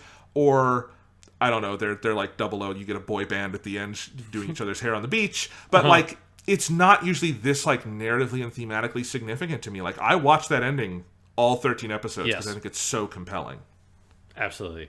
Yeah, overall, I actually like the themes on this show. I think Sharp, the second opening, is not great, but I will say it's better than a lot of the like throwaway Gundam Seed openings that I think we got through that whole cycle. Yeah, and I think the first ending, Hero Within You, by Minami Kuribayashi, is fine. Like, it's, again, not great, but I would put it in that same vein as Sharp of like, if the average is here, it's like just slightly above that to me. Yeah, honestly, it's just the thing that like Gundam as a franchise just like is like historically unusually has very good opening and ending themes, like that are above like the average quality you would expect. So it's more like, I feel like a lot of the opening and endings for like Gundam Seed was like this, and I think Gundam AGE has this, where like they're like normal quality. Like, it's not a bad song, it's like totally fine. There's only been a couple of like that last weird little chunk of Turn A or whatever that had that one song, Century Color, that's just like garbage. You know, like, there's been a couple of just like actively bad songs. These are like good, solid anime opening and ending themes that are just not as like, you know, when you're coming off of fucking Double O, like, Double O has some of like, it's like one of the hottest sets of opening and ending themes that any anime I have ever seen has had. So it's like, it's just not going to be able to compare across the bulk of everything. But it has a couple of those songs that are of that quality. I mean, for a 28 episode stretch of animation to have one really great opening and one really great ending, that is batting above average, I think. That's really good. That's fantastic. Yeah. So Gundam, keeping it up there. All right, I feel like maybe we're kind of winding down here. Is there anything else we want to say about this second arc and some of the characters? Of course, if we miss anything, we can come back to it next time. But yeah, I think we didn't, and we don't have to talk about her a lot. But like, we have Romary here as the sort of like heroine for this second arc. Like, she, I think there's like potential to have done a little bit more with like the love triangle thing, because I think there's like a little bit left on the table with that, because I think in particular, I think the turn of where she and Asamu end up together at the end always feels like a little bit like sudden to me, because I feel like the read I always had is that Romary sees Asamu more as a friend and is more romantically interested in Zehart, and that's never like, I think, really satisfactorily resolved by the show, and it feels like something that I wish that there was like an episode or something that was more focused on specifically Asamu and Romary's relationship near the end, that kind of like connected those dots. Because Romary, I should say, is voiced by Hanazawa Kana, who is like one of the great modern voice actresses. Like, people who are a fan of Kimetsu no Yaiba can wait for a little bit until we get the Kanroji arc at the Swordsmith stuff. You're going to get some really good shit from her there. And it feels like, so she as an actress is really great, but like the thing she's best at is if you give her a character that externally is very like kind of cute and fluffy and kind and charming, because she has that like really kind of cute, very kind of soft vocal quality she can do so well, but those characters that then underneath that have a much harder edge, and she's so good at that, and those are like her most memorable characters. And Romary just feels like a very kind of throwaway character that is like, you know, not at all up to like I think the standards that she kind of has as an actress. Like, even at this point she has played like a lot of really good characters already, and this just feels like she's fine. Like, it's a fine role, but like it's just, I wish there was like more meat to it, especially when you have an actress that good playing her. Yeah, no, I think, you know, what you said earlier about if you just like flipped the episode counts for these two arcs, both would be better. I think that's true. I think if this were 15 episodes and you had one extra episode at the beginning at the school, just with a little more like of some of the Zehart stuff and bringing up some of that, and just to have fun with like the secret Gundam hero of it all. And then one episode later on, while they're in the military, where Romary and Asamu's relationship is the focus, I think that'd be perfect, because these 13 episodes are tight. There is no wasted space, and there's no time to waste space. They move through a lot of story and character work, but I do think Romary is the one who probably suffers the most in terms of there's just not enough time to service absolutely everything, you know? Yeah. And then the other thing I also want to point out about this section is, like, this part in particular, part 2, it is like an embarrassment of just like actors that are like right about to become super huge and are not. So you have one that we've already mentioned is Sakura Ayane. People might recognize her now as she is Ochako, the main heroine in My Hero Academia. She's also in like everything. She's a brilliant actress. She's Ruth Remy, the engineer that gets killed in like what is like the most violent thing that's happened in the show. Like, it's like I was shocked. Like, I remember that character died and it was very dramatic, but I did not remember this. Like, oh my god, like she just gets shot up and you kind of just basically see it. I love that little romance, though, and I think her and... What's the name of the red-haired guy? O'Bright. O'Bright, yeah. I like O'Bright, and I think... I posted a clip of this on Twitter if you want to see it, but the moment when he proposes to her out of the blue because he's worried he's going to die is so adorable and is one of my favorite scenes in this show. And one thing I think is very effective specifically about that sequence is that, you know, obviously you have seen scenes like that in Gundams all over the place, because it is a very standard way in any show to kind of set up, oh, one of these characters is going to get killed tragically, right? It's what in Japanese you call it like setting a flag. That's like, you've planted this flag now, like this is something that's going to have to get paid off. But Gundam AGE specifically now, as compared to most shows, has this mechanism where you can't tell, is that a flag about that one of these characters are going to die, or is it a flag that these characters are going to have a kid that are going to be a character in the next section of the show? And I feel like that was intentional. I feel like they knew, oh, we have like this other way you could read us setting a romantic relationship up that is not just we have to kill one of them. It is just we are going to have one of the crew members of the next fucking set of characters is going to be their kid. And I think that is like a cool, fun, smart way to kind of play with the premise they have. Yeah. Yeah. And then the other two actors I want to shout out very quickly, because I just was shocked when I heard their voices, because they are really big now, is Kaji Yuki, who is in everything. He's Todoroki, one of the main characters of My Hero Academia. He is also Eren, the main character in Attack on Titan, as well as in a bunch of different stuff. He is the little green-haired nerdy guy who's a part of the Mobile Suit Club in like the first 3 episodes. That's a very small role. Yes, that is the guy who, like, 2 years later plays the main character in, like, the biggest, most popular anime of, like, the past 5 years, Attack on Titan. And then even crazier, because it took me, like, 10 minutes searching around to find a place to, like, confirm this credit, is that in that sequence in, like, episode 2, there's a group of bullies that goes and, like, makes fun of Asamu and his group in the Mobile Suit Club. And one of the random bullies is voiced by Matsuoka Yoshitsugu, who people on this podcast will know as Inosuke from Kimetsu no Yaiba. Oh my god. as well as the main character of Sword Art Online, show from Genshin Impact, a million other things. And he has like 2 lines of dialogue, but it's so clearly him because he has such a distinctive voice. And like, it's not credited on like my anime list is one of the main places I look at for credits because it's got a good listing with pictures and stuff for the actors. And I had to like go digging to a couple of other sites to like confirm for sure that that was who that was. But that my mind was blown because it's literally like 6 months before he started having like protagonist roles in other shows and stuff like that. That he was an extra basically in one episode of Gundam AGE. Nice. That's great. A couple things I want to mention, Sean.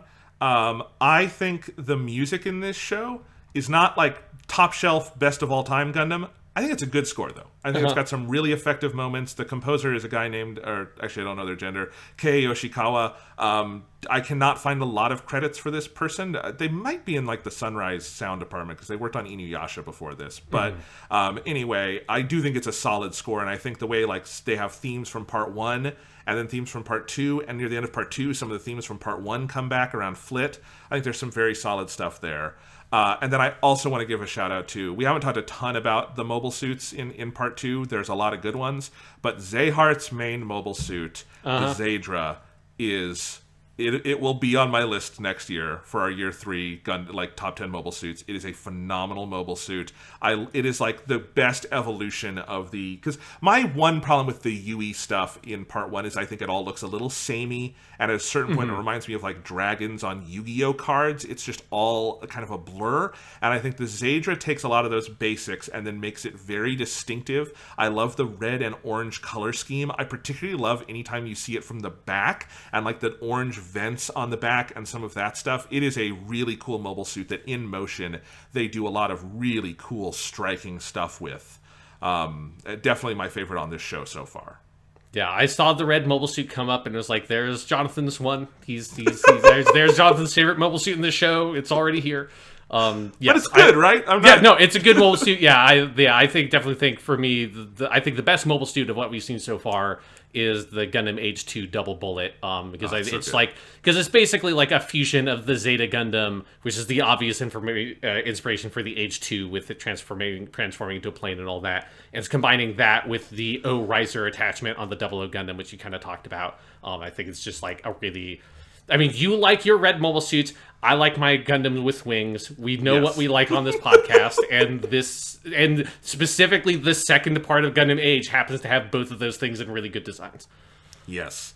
There's also the sort of this. I like how this set of episodes ends, where you have episode 27. I saw Red Sunset is the climax, and then episode 28 is sort of an epilogue.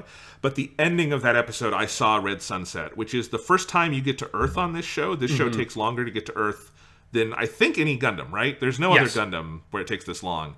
But you're paid off with the image at the end of episode 27, which is Asamu on like the shore with his Gundam looking at like the sunset of all the like debris coming down, is an incredible Gundam image, and just like I'm saving that for a wallpaper or something. It's a tremendous Gundam image.